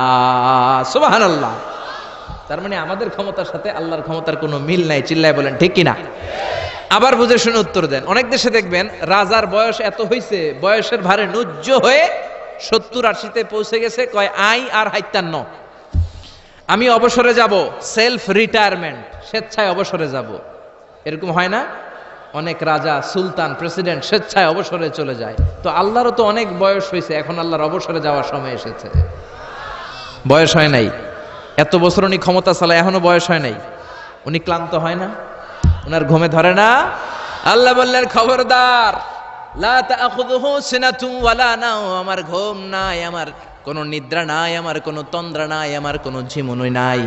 ওয়ালা ইয়াউদুহু হিফযুহুমা ওয়া হুয়াল আলিয়ুল আযীম। এই পুরো মহাবিশ্বটা পরিচালনা করতে যে আমি আল্লাহ ক্লান্ত হই না, আমি আল্লাহর তন্দ্রা আসে না, আমি আল্লাহর ঝিমুনি আসে না, আমি আল্লাহর ঘুম আসে না, আমি আল্লাহ একাই মহাবিশ্বের সব ক্ষমতার মালিক। ঠিক কি না? এজন্য আল্লাহ বললেন তাবারাকাল্লাযী বিয়াদিহিল মুলকু ওয়া হুয়া আলা কুল্লি শাইইন কাদির। মহান সেই সত্তা যার হাতে ক্ষমতা। ক্ষমতা কার হাতে? সবাই বলেন না, ক্ষমতা কার হাতে? নাকি আপনাদের হাতে? আর কোনদিন বলবেন জনগণ সকল ক্ষমতার উৎস? আর কোনদিন বলবেন সকল ক্ষমতার উৎস হচ্ছে একজন, তিনি কে? আওয়াজ করে বলতে হবে, তিনি কে? আমরা বললাম আল্লাহ, বুঝলাম আপনি ক্ষমতার মালিক, আর কিসের মালিক বলেন? আল্লাহ বললেন আল্লাযী খালাকাল মাউতা ওয়াল হায়াতা লিয়াবলুয়াকুম আইয়ুকুম আহসানু আমালা ওয়া হুয়াল আজিজুল গফুর। আমি শুধু ক্ষমতারই মালিক নই, আমি এমন আল্লাহ যে আল্লাহ জীবন তৈরি করলাম, যে আল্লাহ মরণ তৈরি করলাম। আমি জীবনেরও মালিক, মরণেরও মালিক। আমাদেরকে জীবন দিয়েছে কে? মরণ দিয়েছে কে? আমাদের প্রাণ ভিক্ষা দিতে পারে কে? নাকি আপনাদের রাষ্ট্রপতি? আপনাকে রাষ্ট্রপতি তো নাকি প্রাণ ভিক্ষা দেয়, দেয় না? আরে রাষ্ট্রপতিরও তো প্রাণ ভিক্ষা দিবে আল্লাহ। চিল্লায় বলেন ঠিক কিনা? আল্লাহ বললেন আমি এমন আল্লাহ, আল্লাযী খালাকাল মাউতা ওয়াল হায়াতা লিয়াবলুয়াকুম আইয়ুকুম আহসানু আমালা। তোমরা কে কেমন আমল করো এটা দেখার জন্য আমি জীবন বানালাম, মরণ বানালাম, আর জীবন মরণের মাঝখানে তৈরি করলাম রূহ। রূহ তৈরি করলাম। কি তৈরি করলাম? রূহ মানুষ তৈরি করতে পারে না, রূহ তৈরি করতে পারে একজন, তিনি কে? মানুষ কম্পিউটার তৈরি করতে পারে, প্লেন বানাতে পারে, রকেট বানাতে পারে, রোবট বানাতে পারে, সুফিয়া খালারে বানাতে পারে, কিন্তু রুহু বানাতে পারে না। সুফিয়া খালারে চিনেন? আপনারাও চিনেন? আহা, মেয়েদের মতো লিপস্টিক দেয়া হয়েছে ওর ঠোঁটে, মেয়ের আকৃতি দেয়া হয়েছে, অবয়ব দেয়া হয়েছে। সুফিয়া রোবটটাকে দেখে আমার প্রতিবন্ধী মনে হলো। এমনে তাকায়, এমনে করে, এমনে করে, এমনে করে, আর ভেতরে সফটওয়্যারে সব সেট করে দেয়া, যেটা রিমোট কন্ট্রোলে চাপে ওই অনুযায়ী বলে। চিল্লায় বলেন ঠিক কিনা? যারা এই সুফিয়াকে বানিয়েছে, কিয়ামতের দিন আল্লাহ বলবে এই সুফিয়ার ভেতরে রুহু দে, এই সুফিয়ার ভেতরে রুহু দে। যারা এই সুফিয়া নিয়ে পৃষ্ঠপোষকতা করেছে, বিদেশ থেকে দেশে এনেছে, সবাইকেই আল্লাহর সেদিন বিচারের ট্রাইব্যুনালের, সুপ্রিম কোর্টের কারাগারে কাঠগড়ায় আসামি হয়ে দাঁড়াতে হবে। চিল্লায় বলেন ঠিক কিনা? এজন্য আল্লাহ ডেকে বললেন, গোলাম, আমি জীবন বানালাম, মরণ বানালাম, জীবন মরণের মাঝখানে বানালাম রুহু। এই রুহু থাকলে তুমি জিন্দা, রুহুটা না থাকলে তুমি হয়ে যাও মুর্দা। এই যে মিজানুর রহমান আজারি কথা বলতেছে, হাসে, হাত নাড়ে, কথা বলে, কারণ রুহু আছে। এই রুহুটা বের হয়ে গেলে লাশ হয়ে পড়ে যেতে হবে। চিল্লায় বলেন ঠিক কিনা? মক্কার কাফিররা বলল, আব্দুল্লাহর বেটা মুহাম্মদ, রুহু কাকে বলে আমাদের বলো। রুহু দেখতে কেমন, কেমন করে দেহের মধ্যে রুহু ঢুকে, কেমন করে রুহুটা দেহ থেকে উড়াল দেয়, এই রুহুর ব্যাপারে তথ্য দিতে পারলে কালিমা পড়ে সবাই মুসলমান হয়ে যাব। আপনারা রুহু দেখছেন কেউ? আপনার দাদা যে মারা গেল, বাবা যে মারা গেল, রুহুটা যে উড়াল দিল, দেখছেন? কালার কেমন, সাইজ কতটুকু, ওজন কতটুকু, দেখতে কেমন? আমরা কেউ রুহু দেখেছি? চিল্লায় বলেন দেখেছি। বিশ্বনবীরে বলা হলো, আব্দুল্লাহর বেটা মুহাম্মদ, রুহু কারে বলে? যদি বলতে পারো কালিমা পড়বো। বিশ্বনবী বলতে পারে না, কারণ বিশ্বনবী মন গড়া কোনো কথা বলেন না, আকাশ থেকে গ্রিন সিগন্যাল আসলে তবেই বলেন, ঠিক কিনা? বিশ্বনবী আল্লাহ তাআলার পক্ষ থেকে গ্রিন সিগন্যাল পাওয়ার জন্য উপরে তাকিয়ে রইলেন, আয়াত নাজিল হয়ে গেল। ইয়াসআলুনাকা আনির রূহি কুলির রূহু মিন আমরি রাব্বি ওয়া মা উতীতুম মিনাল ইলমি ইল্লা কালিলা। ও নবী, লোকেরা আপনারা জিজ্ঞেস করে রূহু কাকে বলে? মা হুয়া রূহ, হোয়াট ইজ দ্য স্পিরিট? আপনি বলে দেন রূহু হলো আল্লাহর পক্ষ থেকে স্পেশাল অর্ডার। আল্লাহর অর্ডারে এই রূহুটা দেহের মধ্যে ঢোকে, আবার আল্লাহর অর্ডারে রূহু বের হয়ে যায়। আল্লাহু আকবার। এই রুহুটা মানুষের দেহে ঢুকে কার অর্ডারে, আবার বের হয়ে যাবে কার অর্ডারে? পৃথিবীর যত বিজ্ঞানীরা আছে সবাই মিলেও কি একটা রুহু বানাতে পারবে? জোরে বলেন না, রুহু বানাতে পারবে? আল্লাহ চ্যালেঞ্জ করে বললেন, ওমা উতীতুম মিনাল ইলমি ইল্লা কালিলা, তোমাদেরকে একেবারে যৎ সামান্য কিঞ্চিত জ্ঞান দিয়ে আমি তৈরি করেছি, তোমাদের এই লিমিটেড জ্ঞান দিয়ে রুহু বানানো যাবে? ইউনাইটেড স্টেটস অফ আমেরিকা একজন মেডিকেল সায়েন্টিস্ট এই চ্যালেঞ্জ গ্রহণ করলো। সে চ্যালেঞ্জ গ্রহণ করে বলল, আমি রুহু বের করে ছাড়ব। কি বের করব? রুহু। আমেরিকার ওই মেডিকেল সায়েন্টিস্ট সে চ্যালেঞ্জ করে বলল, আমি রুহু বানাবো। কি বানাবো? উত্তর দিতে হবে কিন্তু, কি বানাবো? রুহু বানাবো। কেমন করে রুহু বের হয় এটা আবিষ্কার করে আমি নোবেল প্রাইজ জিতবো, নোবেল লরেট হব। 7 বছর সে গবেষণা করলো, মুমূর্ষু রোগীদের নিয়ে, মুমূর্ষু রোগী নিয়ে বসে থাকে, কখন রুহুটা বের হবে, রুহু ধরার জন্য বসে থাকে। কিন্তু 7 বছরে হাজার হাজার মুমূর্ষু রোগীর দেহ থেকে রুহু উড়াল দিছে, কিন্তু রুহু ধরতে পারে নাই। সুবহানাল্লাহ কইবেন না? আচ্ছা, এইবার তার মাথায় একটা চিন্তা আসলো, না, এই পন্থায় হাঁটলে তো হবে না, আমি একটা কাজ করি, বুলেট প্রুফের গ্লাস দিয়ে একটা ছোট্ট গ্লাসের রুম বানাই, ওই গ্লাসের ভেতরে মুমূর্ষু রোগী ঢুকায় দিব। বুলেট প্রুফ চিনেন তো? মানে গুলি মারলেও গুলি ঢুকবে না। আমাদের মাননীয় প্রধানমন্ত্রী, রাষ্ট্রপতি মহোদয়, ওনারা যে গাড়িগুলো চালায় এগুলো কিন্তু বুলেট প্রুফ, জানেন? গুলি মারলে গুলি ঢুকে না। তো উনি বুলেট প্রুফ গ্লাস দিয়ে, টেম্পার্ড গ্লাস দিয়ে ছোট্ট একটা রুম বানালেন, কাচের গ্লাস। উনি মনে মনে ভাবলেন, মুমূর্ষু রোগী যদি এই কাচের গ্লাসের ভেতরে ঢুকাই, যেহেতু বুলেট প্রুফ, কিছু ঢুকেও না, বাইরে হয় না, রুহু বাইরেবো কেমনে দেখি। তো কাচের গ্লাস বানিয়ে তার টিমের সবাইকে বলল, আইসিইউ থেকে একটা মুমূর্ষু রোগীকে ধরে আনো, আজকে আমি রুহু ধরে ছাড়ুম। তো মুমূর্ষু রোগীকে আনা হয়েছে ইন্টেনসিভ কেয়ার ইউনিট থেকে, তাকে কৃত্রিম অক্সিজেন দিয়ে লাইফ সাপোর্টে রাখা হয়েছে। মেডিকেল টিমের প্রধান বলে, এই লোকটারে এই বুলেট প্রুফ গ্লাসের যে ছোট্ট রুম, এটার ভিতরে ঢুকানোর আগে চেক হিজ বিপি, তার বিপি মাপ, ব্লাড প্রেশার মাপ। তো তো মেপে দেখে ঠিক আছে, ওজন মাপ, বলে ওজন মাপা হলো, ওজন হচ্ছে 80 কেজি, 80 কিলোগ্রাম। কত কেজি? 80। সবাই বলেন কত কেজি? 80 কেজি। এবার মেডিকেল টিমের প্রধান বলে মুমূর্ষু রোগীটার ভিতরে ঢুকিয়ে দে, ঢুকানো হলো। এবার সে বলল লাইফ সাপোর্ট খুলে ফেল। সবাই বলে স্যার লাইফ সাপোর্ট খুলে ফেললে তো মরে যাবে। মেডিকেল টিমের প্রধানকে মারার জন্যই তো আনছি, এটার না মারলে আমি রুহু পামু কেমনে?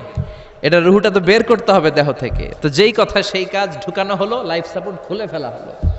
লোকটা গ্লাস ফিটিং করা রুমের ভেতরে ছটফট ছটফট করতে করতে দুনিয়া থেকে বিদায় নাই। এবার মেডিকেল টিমের প্রধান রুহু খুঁজতেছে, দুনিয়া থেকে বিদায়, তার মানে তো রুহু বের হয়ে গেছে, কিন্তু রুহু আর খুঁজে পায় না। গ্লাসের এই দিকে তাকায়, ওই দিকে তাকায়, নিচে উপরে ডানে বায়ে সামনে পেছনে, কোথাও রুহু নাই, রুহু খুঁজে পাওয়া যায় না। সে ভাবলো আমি গ্লাসের দরজাটা খুলে হাত দিয়ে এরকম বাইং মাছ যেমনে হাতায়, এরকম হাতাইলে হয়তো রুহু পাবো।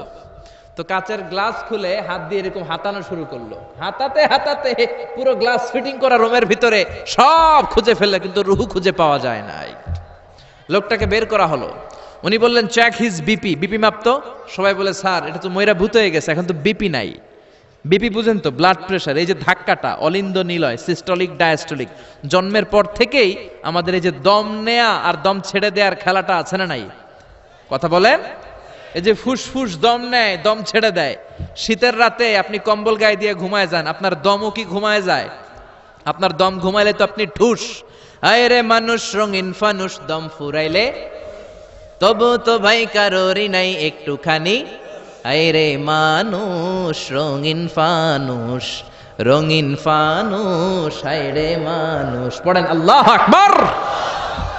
এবার মেডিকেল টিমের প্রধান বলে চেক হিজ বিপি, বিপি মাপ। সবাই বলে বিপি নাই, কিন্তু ওজন আছে না নাই? মরার পরেও তো একটা লাশের ওজন থাকে কি থাকে না? এবার মেডিকেল টিমের প্রধান বলে চেক হিজ ওয়েট, ওজন মাপ।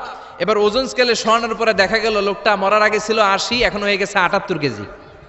কয় কেজি? মরার আগে লোকটা ছিল কয় কেজি? মরার পরে ওজন দেওয়ার পরে ওজন হয়ে গেছে কয় কেজি? কমছে কয় কেজি? মেডিকেল টিমের প্রধান কয় আমি পাইছি। সবাই কয় কি পাইছেন? মেডিকেল টিমের প্রধান কয় ওইডা। সবাই কয় কোনডা? কয় রুহু। কেমনে পাইলেন? কয় মরার আগে ছিল 80 কেজি, মরার পরে 78 কেজি, কমছে 2 কেজি। তার মানে যেটা উড়াল দিছে ওইটাই 2 কেজি। পাইছে ঘোড়ার ডিম। কিন্তু বিজ্ঞানীদের নিয়ম হচ্ছে আপনি একটা রেজাল্ট দিয়েই ফাইনাল জাজমেন্ট দিতে পারবেন না, আপনার আরো কিছু নমুনা সংগ্রহ করতে হবে। সে বলল আরেকটা রোগীকে আইসিইউ থেকে নিয়ে আয়, ওজন মাপ, বিপি মাপ। বিপি ওকে, ওজন কত? 70 কেজি। দ্বিতীয় যে লোকটাকে আনা হলো তার ওজন 70 কেজি। চিল্লায় বলেন কয় কেজি? 70। এবার গ্লাসের ভিতরে ঢুকানোর পরে অক্সিজেনের মাস্কটা খুলে ফেলা হলো। এই লোকটা অক্সিজেনের অভাবে ছটফট ছটফট করতে মরে গেল। মরার পরে আবার রুহু খুঁজে, কিন্তু গ্লাসের ভিতরে রুহু নাই। এই লোকটাকেও বের করে মেডিকেল টিমের প্রধান বলে চেক হিজ বিপি, বিপি মাপ। সবাই বলে বিপি নাই, কিন্তু ওজন আছে না নাই? এই লোকটার ওজন মরার আগে কত কেজি? 70। এবার ওজন দিয়া দেখে এই মৃত লোকটার ওজন হয়ে গেছে 71 কেজি। কয় কেজি? আগেরটা তো কম ছিল, মিলানো গেছে। এবার যাবি কই? হ্যাঁ, আগেরটা 2 কেজি কমেছে। মনে মনে চিন্তা ছিল, রুহু যেটা ছিল উড়াল দিয়েছে, রুহু নাই, 2 কেজি কমেছে। এবার ছিল 70 কেজি, মরার পরে আরো বেড়ে গেছে 1 কেজি। এবার যাবে কই? আল্লাহ বলে কিয়ামত পর্যন্ত বিপি মাপতে পারবা, কিয়ামত পর্যন্ত বুলেট প্রুফের গ্লাসের ভিতরে লাশ ঢুকাতে পারবা, বের করতে পারবা, কিন্তু রুহু খুঁজে বের করতে পারবা না। ঠিক কি না? ইয়াসআলুনাকা আনির রূহি কুলির রূহু মিন আমরি রাব্বি ওয়া মা উতিতুম মিনাল ইলমি ইল্লা কালিলা। নবী লোকেরা আপনার রুহের ব্যাপারে জিজ্ঞেস করে, আপনি সোজা সাপটা লোকদেরকে বলে দেন রুহু হলো আমার আল্লাহর আদেশ মাত্র। আল্লাহর আদেশে দেহে ঢুকে, আল্লাহর আদেশে বের হয়। পৃথিবীর কোনো মানুষ রুহু খুঁজে বের করতে পারবে না।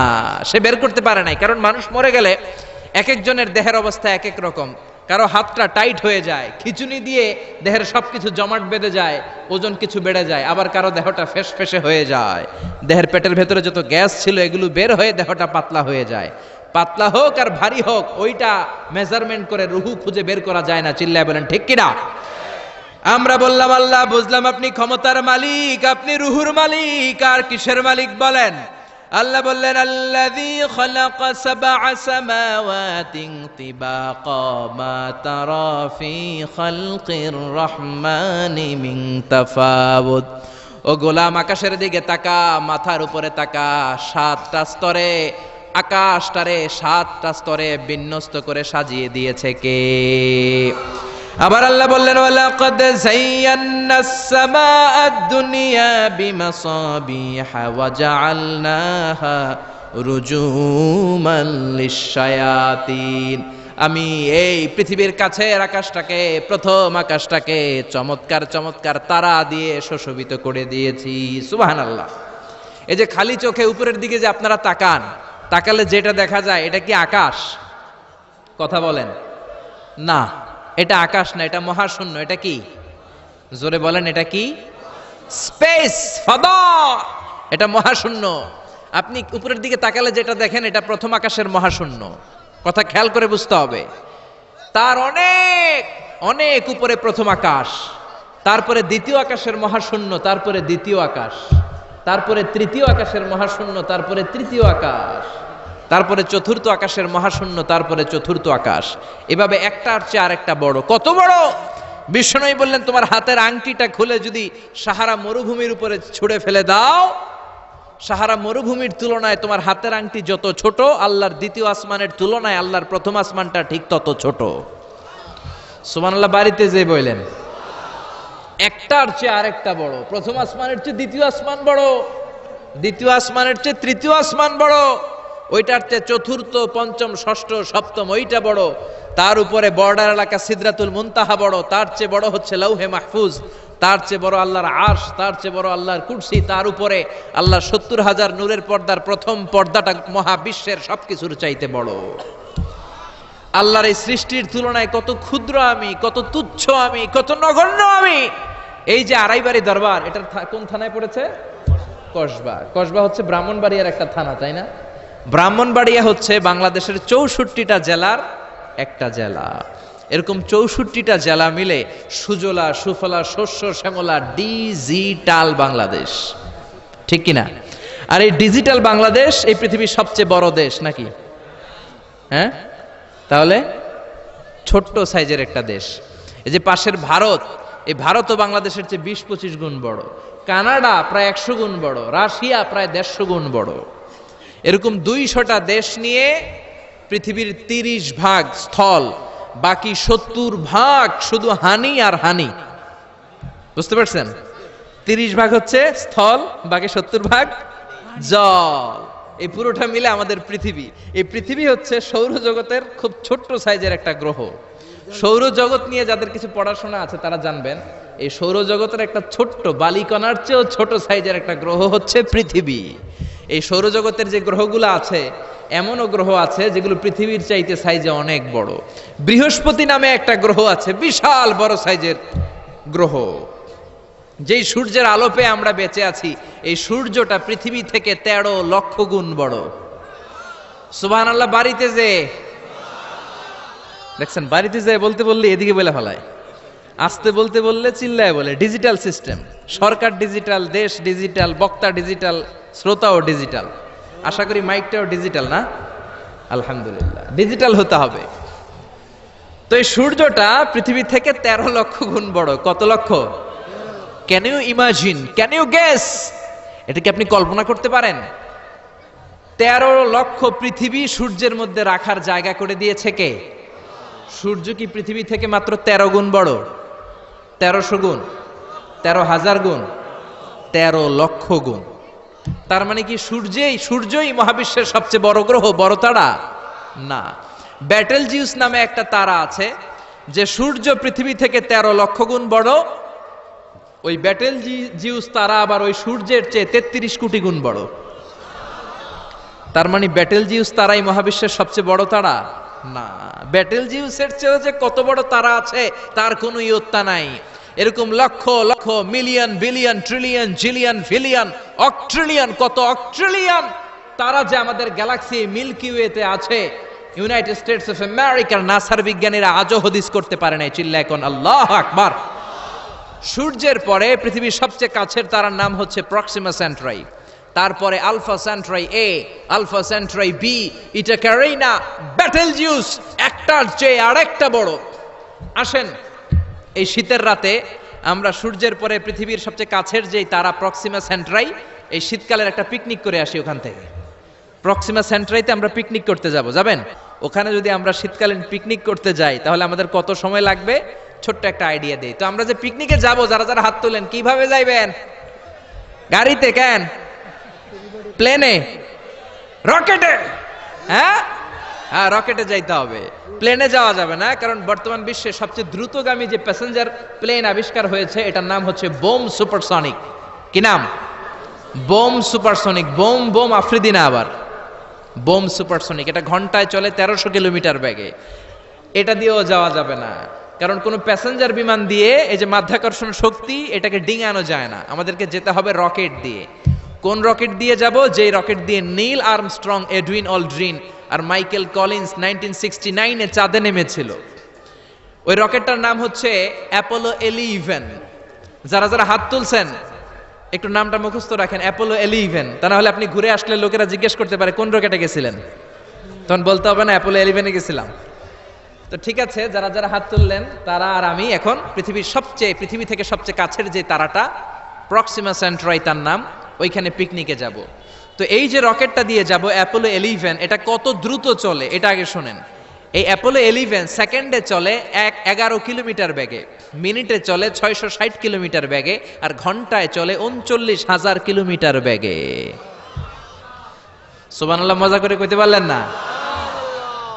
39,000 কিলোমিটার বেগে ঘন্টায় চলে। আচ্ছা, বাংলাদেশ থেকে আমেরিকা কত কিলো হবে? 8-10 হাজার কিলো। তার মানে এই রকেটটা দিয়ে বাংলাদেশ থেকে আমেরিকায় 1 ঘন্টায় 4 বার আসা যাওয়া করা যাবে। সুবহানাল্লাহ পড়েন। তো যারা যারা হাত তুলেছেন, আসেন আমরা এই রকেট দিয়ে পৃথিবীর সবচাইতে কাছের তারা প্রক্সিমা সেন্ট্রাইতে শীতকালের পিকনিকে যাব। কিন্তু যাবেন যে কত সময় লাগবে এটাও তো জানার দরকার আছে না নাই? যেই রকেটটা অ্যাপোলো 11 ঘন্টায় চলে কত হাজার কিলোমিটার বেগে? 39,000 কিলোমিটার বেগে। 39,000 কিলোমিটার বেগে ছোটে এরকম একটা রকেট দিয়ে যদি পৃথিবীর সবচেয়ে কাছের তারায় আমরা পৌঁছতে চাই, আমাদের 1,15,000 বছর লেগে যাবে। Can you imagine? আপনি কি কল্পনা করতে পারেন যে রকেটটা ঘন্টায় ছুটবে আপনাকে নিয়ে 39,000 কিলোমিটার বেগে?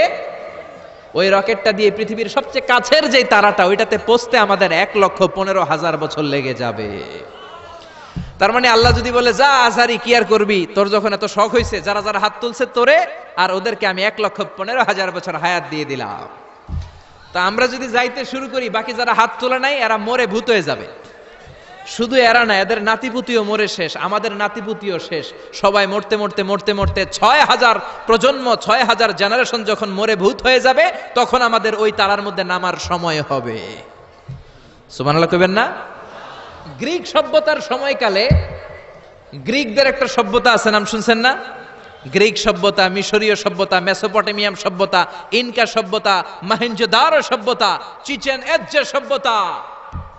তো এই যে গ্রিক সভ্যতার সময়কালে কেউ যদি এই প্রক্সিমা সেন্ট্রাইতে এই রকেটটা দিয়ে যাওয়া শুরু করত, তাহলে 2018 সালে তাদের পুরো সফরের মাত্র 4% কমপ্লিট হতো।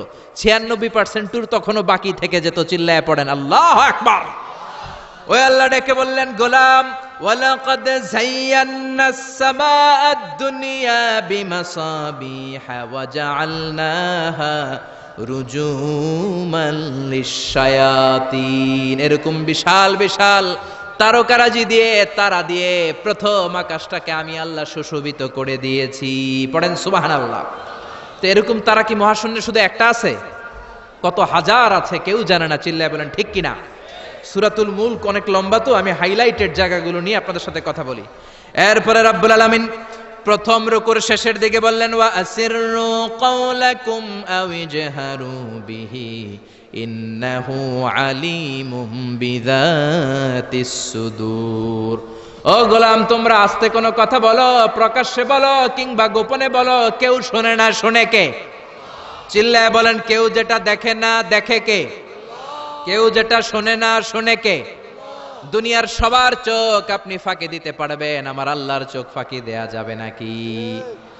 আচ্ছা বলেন তো, পুলিশের চোখ ফাঁকি দেয়া যায় কি যায় না?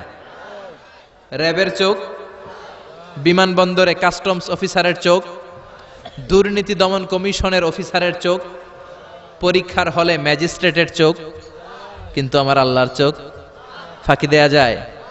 আপনি রাত্রিবেলা দরজা বন্ধ করে জানলা আটকে দিয়ে বাতি বন্ধ করে পাপ করেছেন, অন্যায় করেছেন, কেউ দেখে নাই, দেখেছে কে?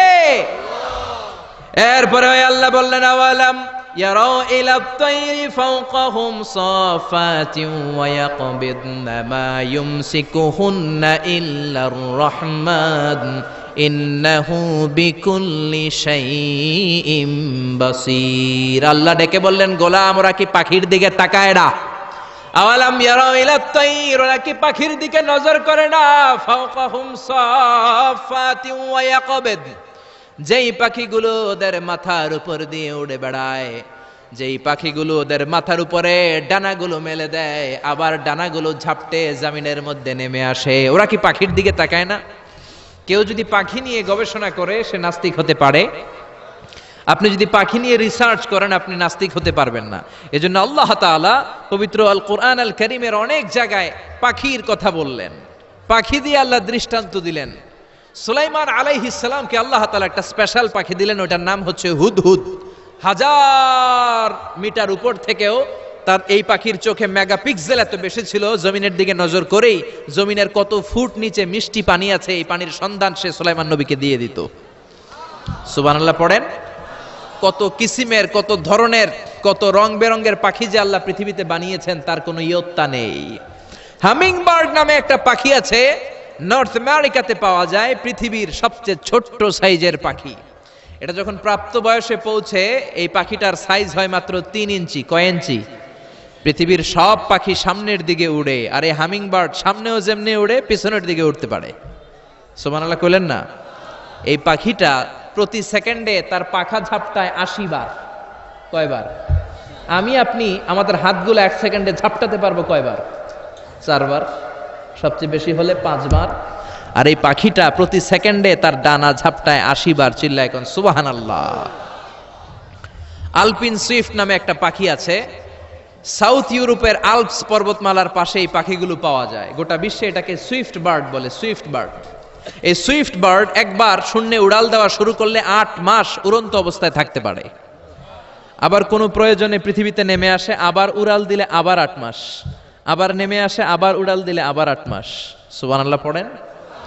হোমা বার্ড নামে একটা পাখি আছে, যে পাখিটা উড়ন্ত অবস্থায় ডিম পেড়ে দেয়, আর ওই ডিম জমিনে পড়ার আগেই উড়ন্ত অবস্থায় শূন্যে থাকতে ওই ডিম ফুটে বাচ্চা বেরোয়, ওই বাচ্চাও আবার শূন্যে উঠতে শুরু করে দেয়। এজন্য রব্বুল আলামিন বলেন, আওয়ালাম ইয়ারাউ ইলা তাইরি ফাওকাহুম সাফাতিন ওয়া ইয়াকবিদ মা ইউমসিকুহুন্না ইল্লার রাহমান ইন্নাহু বিকুল্লি শাইইম বাসীর। নাস্তিকগুলো কি পাখির দিকে নজর করে তাকায় না? কেমন করে তাদের উপর দিয়ে পাখাগুলো মেলে দিয়ে তারা উড়ে বেড়ায়। সাফাতিন ওয়া ইয়াকবিদনা, পাখাগুলো ডানাগুলো মেলে দেয়, আবার ডানা ঝাপটায়। এই পাখিগুলোকে শূন্যে কেউ ধরে রাখে নাই, ধরে রেখেছে একজন, তিনি হলেন আমার আল্লাহ। তিনি কে? এই যে পাখিগুলো শূন্যে উড়ন্ত অবস্থায় থাকতে পারে, ওদেরকে শূন্যে উড়ন্ত অবস্থায় রাখলো কে? জোরে বলেন কে? ছোট্ট হাঁসের বাচ্চা পৃথিবীতে আসার সাথে সাথে কেমন করে পানিতে সাঁতার কাটে। কে এই হাঁসের বাচ্চারা শিখালো যে তোর ডানা ঝাপটাতে হবে, পা নাড়াতে হবে? শিখালো কে? গাভীর পেট থেকে বাছুর বের হয়েই গাভীর ওলানের মধ্যে ঢু মারে। কে ওরে শিখালো ওই জায়গায় ঢু দে, ওইখানে ঢু মারলেই তোর রিজিক বেরোবে? কে শিখালো? সুবহানাল্লাহ কইতে মন চায় না? এজন্য আল্লাহ বললেন, ওরা কি পাখির দিকে তাকায় না? পাখির দিকে তাকালে তো পৃথিবীর কোন মানুষ নাস্তিক থাকতে পারে না। পাখিকে আরবিতে কি বলে বলেন তো দেখি? হ্যাঁ, কি? তয়ের। হ্যাঁ, তয়ের। আর বিমানকে আরবিতে কি বলে কে জানেন? তয়ের, তয়রান, তয়ের একই জিনিস। বিমান আরবিও যা, পাখি আরবিও তা। Birds and aeroplane maintain the same flying mechanism while flying. পাখি আর বিমান যখন আকাশে উড়ে একই সিস্টেমে উড়ে। এজন্য এই পাখির উপর রিসার্চ করে বিমান আবিষ্কার হয়েছে। সুবহানাল্লাহ পড়েন। কিন্তু আফসোসের বিষয় হচ্ছে আমরা বানাতে পারি নাই। এটা বানিয়েছে ইহুদিরা। উইলভার রাইট অর উইল রাইট, দুই ভাই মিলে বিমান বানিয়েছে 1903 সালে। ইউনাইটেড স্টেটস অফ আমেরিকার নাগরিক, এই দুই ভাই মিলে তারা বিমান বানিয়ে ফেললো। আমরা বানাতে পারি নাই। আমরা আছি মদ আর নারী নিয়ে, আমরা আছি হিন্দি সিনেমা নিয়ে, আমরা আছি মারামারি নিয়ে, আমরা আছি কাফের ফতুয়া দেয়া নিয়ে, আমরা আছি তর্কাতর্কি নিয়ে, জি বাংলা নিয়ে, স্টার জলসা নিয়ে, কিরণমালা নিয়ে। চিল্লায় বলেন ঠিক কিনা? স্টার জলসা হায়ারে জিহি বাংলা, নষ্ট করলো হয়ে আমার সোনার বাংলা। স্টার জলসা হায়ারে জিহি বাংলা, নষ্ট করলো হয়ে আমার সোনার বাংলা। ঠিক কিনা? কেমন করে পরকিয়া করতে হবে, শাশুড়ি বউয়ের মধ্যে কেমন করে কুটনামি লাগাতে হবে, এগুলো ট্রেনিং জি বাংলা, স্টার জলসা, হিন্দি সিনেমার ভেতরে আছে না নাই? আমরা এগুলো নিয়ে ব্যস্ত, কাফের ফতুয়া দিয়ে নিয়ে ব্যস্ত। কথায় কথায় আমাদের মুখ দিয়ে বেরোয় তুই কাফের, তুই 3 কারণে কাফের, তুই 5 কারণে কাফের, তুই 6 কারণে কাফের। এই কাফের মরলে এই কাফেরকে যেখানে কবর দেয়া হবে, ওই কবরের উপর যে ঘাস উঠবে, ওই ঘাস যে গাভী খাবে, ওই গাভীর দুধ যে খাবে, ওইটাও কাফের। এরকম ফতোয়া আছে না নাই? তো আমরা এই ফতোয়াবাজি নিয়ে ব্যস্ত। উইলভার রাইট আর অরভিল রাইট কোরআনের এই আয়াতের উপর রিসার্চ করে, গবেষণা করে এরা দুইজন বিমান বানিয়ে ফেললেন। এই দুই ভাই পাহাড়ের মধ্যে শুয়ে কত পাখি যে দেখেছে, কত পাখির ছবি যে এঁকেছে, কত পাখির মোশন এন্ড মুভমেন্ট নিয়ে তারা গবেষণা করেছে। করতে করতে করতে এই দুই ভাই বিমান বানিয়ে ফেলেছে। তবে এখনকার মতো এত উন্নত বিমান নয়, ছোট্টখাট্ট বিমান, একটু উড়ে আবার ধপাস করে জমিনে পড়ে, একটু উড়ে আবার ধপাস করে জমিনে পড়ে। সর্বপ্রথম ফ্রান্সের এক শহর থেকে আরেক শহরে পৃথিবীর প্রথম প্যাসেঞ্জার বিমান এক শহর থেকে আরেক শহরে ল্যান্ড করেছে। এই তো মানুষের স্বপ্ন বাস্তবায়িত হয়ে গিয়েছে। এতদিন মানুষ শুধু দেখতো হায় রে পাখি উড়ে, আমরা উঠতে পারি না। এখন পাখির চেয়েও আরো দ্রুত বেগে আমরা উড়ি। ঠিক কিনা? এই যে আপনারা হজে যান, কিভাবে যান? প্লেনে যান। প্লেনে যান তো বুঝলাম, উড়ে উড়ে যান না? পাখি আর কত দ্রুত উড়ে, পাখির চেয়েও দ্রুত বেগে আমরা উঠতে পারি। চিল্লায় বলেন ঠিক কিনা? এই বিমান আবিষ্কার হওয়ার আগ পর্যন্ত পৃথিবীর সব দেশের ছিল শুধু সেনাবাহিনী আর নৌবাহিনী। বিমান আবিষ্কারের পর শুরু হয়ে গেল বিমান বাহিনী। এখন সব স্বাধীন দেশের বিমান বাহিনী আছে না নাই? Air force, military. এখন মানুষ ড্রোন হামলা করে, মিসাইল হামলা করে, ব্যালিস্টিক ক্ষেপণাস্ত্র দিয়ে হামলা করে। United States of America Little Boy and Fat Man নামে দুইটা পারমাণবিক বোমা দিয়ে জাপানের হিরোশিমা নাগাসাকিকে ধ্বংস করে মেসাকার করে দিয়েছে। এমন ভাবে ধ্বংস করেছে, তারপরে কয়েক প্রজন্ম যারাই জন্ম নিত জাপানের হিরোশিমা নাগাসাকিতে বিকলাঙ্গ হয়ে জন্মাতো। হয় হাত নাই, নয় পা নাই, নয় চোখ নাই, নয় ঠ্যাং নাই। চিল্লায় বলেন ঠিক কিনা?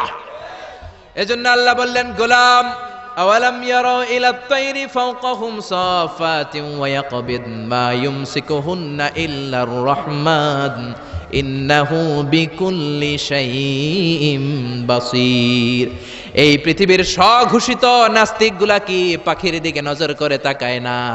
পাখি নিয়ে কোন নাস্তিক যদি গবেষণা করে, ওই নাস্তিক আর নাস্তিক থাকতে পারে না। ওরে নাস্তিক থেকে আস্তিক বানায়া দিবে কে? এরপর আল্লাহ বললেন, আম্মান হাযাল্লাযী ইয়ারযুকুকুম ইন আমসাকা রিজকাহু বাল্লাজ্জু ফী উতুওয়িন ওয়া নুফুর। আল্লাহ বললেন, ও গোলাম, আমি আল্লাহ রিজিক দেই। আমি আল্লাহ যদি তোদের রিজিক বন্ধ করে দেই, কে আছে তোদের রিজিক দিতে পারে? রিজিক দেওয়ার মালিক কে? পৃথিবীতে যত খাবার আছে সব খাবারগুলো যদি নষ্ট হয়ে যায়, আমাদেরকে খাবার দিবে কে? ঘুম থেকে উঠে দেখলেন কোথাও কোনো খাবার নাই, বাজারে ফলমূল নাই, বিস্কুট নাই, আলু নাই, সিঙ্গারা নাই, কিচ্ছু নাই। ক্ষেতের মধ্যে কোনো ফসল নাই, গাছের মধ্যে ফুল ফল কিচ্ছু নাই। এরকম যখন অবস্থা হয়ে যাবে, আল্লাহ যদি রিজিকগুলো দেয়া বন্ধ করে দেয়, আপনাদেরকে রিজিক দিবে কে? খাদ্য দিবে কে? নাকি আপনাদের খাদ্যমন্ত্রী? আপনাদের খাদ্যমন্ত্রীও রিজিক দিতে পারবে না? প্রধানমন্ত্রী? জোরে বলেন। এজন্য আল্লাহ বললেন, ওমা মিন দাব্বাতিন ফিল আরদি ইল্লা আলাল্লাহি রিজকুহা। এই জমিনের মধ্যে যত ধরনের প্রাণী আছে, মাছ আছে, পশু আছে, সব প্রাণীগুলাকে, মানুষগুলাকে রিজিক দেয় কে? তিমি মাছগুলো সকালবেলা সাগরের এই মাথা থেকে ওই মাথা যায় খালি পেটে, বিকেলবেলা পেট ভর্তি করে তিমি মাছটারে ফিরায় দেয় কে? বাবুই পাখি সকালবেলা বাসা থেকে খালি পেটে বের হয়ে যায়। বাবুই পাখির পেট ভর্তি করে বিকেল বেলায় বাসায় ফিরিয়ে দেয় কে? রিকশাওয়ালা সকালবেলা আল্লাহর নাম নিয়ে খালি পকেটে রিকশা নিয়ে বের হয়ে যায়।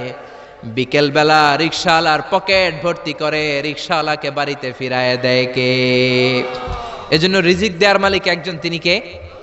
চিল্লায় বলেন না, তিনি কে? আল্লাহ ছাড়া কেউ রিজিকের ব্যবস্থা করতে পারে না। সাইয়েদনা সুলাইমান আলাইহিস সালাম ছিলেন গোটা বিশ্বের বাদশা। চারজন বাদশা যারা গোটা বিশ্বকে শাসন করেছে, এই চারজনের দুইজন হচ্ছে মুমিন, দুইজন কাফের। কাফেরের একজন হচ্ছে নমরুদ, আরেকজন হচ্ছে বখতনাসর। এই বখতনাসরকে ইংরেজিতে বলে Nebuchadnezzar the second. He was the constructor of the hanging garden of Babylon. ব্যাবিলনের শূন্য উদ্যানের নির্মাতা। এই দুইজন কাফির শাসক গোটা বিশ্বের বাদশা ছিল। আর মুমিন ছিল দুইজন, একজন সাইয়েদনা সুলাইমান আলাইহিস সালাম, আরেকজন হচ্ছে যুলকারনাইন। কোন সুবহানাল্লাহ। তো সুলাইমান আলাইহিস সালাম আল্লাহর জলিল কদর পয়গম্বর, আল্লাহরে বললেন, আল্লাহ তুমি আমারে গোটা বিশ্বের বাদশা বানালা, আমি চাই একদিন আমি গোটা বিশ্বের সব মানুষ, প্রাণী আর মাছগুলোকে লাঞ্চ খাওয়াবো। লাঞ্চ কি খাওয়াবো? লাঞ্চ বুঝেন তো আপনারা? লাঞ্চ মানে কি? দুপুরের খাবার। আচ্ছা, তো সাইয়েদনা সুলাইমান আলাইহিস সালাম ইচ্ছা পোষণ করলেন, আল্লাহ এই বর্ণনাটা মিনাল ইসরাইলিয়াত, ইসরায়েলি বর্ণনা, কিন্তু বর্ণনা করা যাবে, সমস্যা নাই। ওয়া হাদিসু আন বানি ইসরাঈলা ওয়ালা হারাজ, সমস্যা নাই। এটা আমাদের কোরআন বা হাদিসের কোনো আয়াতের সাথে কন্ট্রাডিক্ট করে না, এজন্য বর্ণনা করা যায়। তো সাইয়েদনা সুলাইমান বললেন, আল্লাহ গোটা বিশ্বের সব প্রাণীকুল, পশুকুল, পক্ষীকুল, মৎস্যকুল, মানবকুল, জিনকুল, সবাইকে আমি একবেলা কি খাওয়াবো? সবাই বলেন, কথা বলেন না। লাঞ্চ খাওয়াবো, দুপুরের খাবার। সবাই বলেন কি খাওয়াবে? দুপুরের খাবার খাওয়াবো। আল্লাহ বললেন, no, it's not your duty man, it's not your job. Sulaiman, এটা তোমার কাজ না, এটা আমার কাজ, তুমি পারবা না। সাইয়েদনা সুলাইমান বললেন, আল্লাহ লেট মি ট্রাই, আমার একটু চেষ্টা করতে দেন না, আমার মনে বড় শখ। গোটা বিশ্বের বাদশা আমারে বানায় দিলেন, গোটা বিশ্বের প্রেসিডেন্ট করে আপনি আমাকে সিলেক্ট করলেন।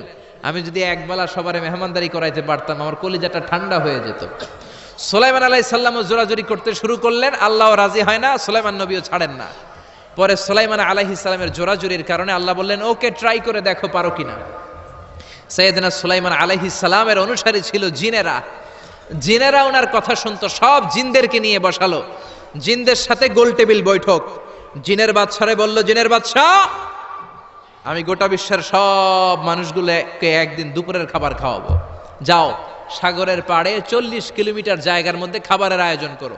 জিনের বাদশা বিশাল বিশাল ডেগ পাতিল নিয়ে সমস্ত জিনদেরকে নিয়ে রান্না বান্নার কাজ শুরু করলো। আফ্রিকার জঙ্গল থেকে আস্ত আস্ত গরুগুলোকে এনে ফ্রাই করতে আরম্ভ করলো, হরিণগুলোকে রোস্ট করতে আরম্ভ করলো, সাগরের তিমি মাছগুলোকে ভুনা করতে শুরু করলো, আকাশের বড় বড় পাখিগুলোকে রোস্ট করতে শুরু করলো। 40 কিলোমিটার ব্যাপী জায়গা নিয়ে খাবার তৈরি করা হচ্ছে, কারণ সাইয়েদনা সুলাইমান আলাইহিস সালাম গোটা বিশ্বের মানুষকে, গোটা বিশ্বের প্রাণীগুলোকে একদিন দুপুরের খাবার খাওয়াবে। তো 40 কিলোমিটার জায়গার মধ্যে খাবারের আয়োজন করা হলো। সাইয়েদনা সুলাইমান আলাইহিস সালাম বললেন, রান্না করতে থাকো। করতে করতে বিশাল রান্নার স্তূপ, বিরিয়ানির স্তূপ, খিচুড়ির স্তূপ, পোলাওয়ের স্তূপ, রেজালার স্তূপ, ঝাল গরুর মাংসের স্তূপ, কোরমার স্তূপ, সব কিছুর স্তূপ করা হলো। ফল মূল মাছ মাংস এনে স্তূপ করা হলো 40 কিলোমিটার এরিয়া নিয়ে। কয় কিলোমিটার? সবাই বলেন কয় কিলোমিটার? সব যখন রান্না শেষ, চলে এলো সেই মাহেন্দ্রক্ষণ, সেই মাহেন্দ্র দিন, যেদিন তিনি আপ্যায়ন করাবেন। সাইয়েদনা সুলাইমান আলাইহিস সালাম উদ্বোধনী ভাষণ দিবেন, মানে উদ্বোধন করবেন। খাবার উদ্বোধন করা লাগবে না, এটা তো গোটা বিশ্বের মানুষ খাবে, মহাবিশ্বের সব প্রাণী খাবে। উনি উদ্বোধনী বাক্যে বললেন, আমি বেশি কিছু বলতে চাই না। মাছেরা লাইন ধরবে সাগরের এই দিক দিয়ে, পাখিরা লাইন ধরবে ডান দিক দিয়ে, মানুষ লাইন ধরবে বাম দিক দিয়ে, জিনেরা লাইন ধরবে সামনে দিয়ে, আর বনের পশুরা লাইন ধরবে জঙ্গলের এই দিক দিয়ে। লাইনে লাইনে আসো, তোমাদেরকে খাবার দেয়া হবে সকাল থেকে সন্ধ্যা পর্যন্ত, যার যত মনে চায় পেট ভর্তি খাবার দেয়া হবে। ইন দ্য মিন টাইম সাগরের ভেতর থেকে এক বিশাল আকৃতির তিমি মাছ আ করে ডেকে বলল, সুলাইমান, আমি লাইন টাইন মানি না। কি মানি না? তুমি তোমার উদ্বোধনী বক্তব্যে বলেছো লাইন ধরে খাবার নিতে হবে, আমি লাইন টাইন মানি না। আমার পেটে প্রচন্ড ক্ষুধা, ক্ষুধার জ্বালায় আমি মরতে বসেছি, আমি লাইন মানি না, খাবার দাও। সাইয়েদনা সুলাইমান আলাইহিস সালাম বললেন, আমি নবী মানুষ, আমি বেলাইন করতে পারি না। সাইয়েদনা সুলাইমান বললেন, আমি লাইন ছাড়া খাবার দিতে পারি না। তিমি মাছ বলে, আমি লাইন মানি না, আমার পেটের ভেতরে এত ক্ষুধা, ক্ষুধার জ্বালায় আমি মরে যাচ্ছি। তোমার এই মেহমান খানায় এসে খাবারের অভাবে আমি যদি তিমি মাছ মারা যাই, কিয়ামতের দিন আল্লাহ তোমারে ছাড়বে না রে সুলাইমান। সুলাইমান আলাইহিস সালাম পড়ে গেছে বিপদে। হায় হায়, আসলে এটা যদি মরে যায় তাহলে তো সমস্যা, একটা ব্যাড রেকর্ড হয়ে যাবে, ঠিক কি না? তো উনিও লাইন মেনটেন করতে বলতেছেন, তিমি মাছও লাইন মানবে না, বেলাইন। কিছু লোক আছে এরকম, পুলিশ দাঁড়ায় আছে, র্যাব দাঁড়ায় আছে, ওর মধ্যে বেলাইন করে ফেলায়, আছে না নাই? তিমি মাছ বলে, আমি লাইন টাইন মানি না। তো সুলাইমান আলাইহিস সালাম বললেন, ঠিক আছে, সবার জন্য লাইন, শুধু এইটার জন্য বেলাইন। উনি ঘোষণা দিলেন, যাও এটারে খাবার দাও।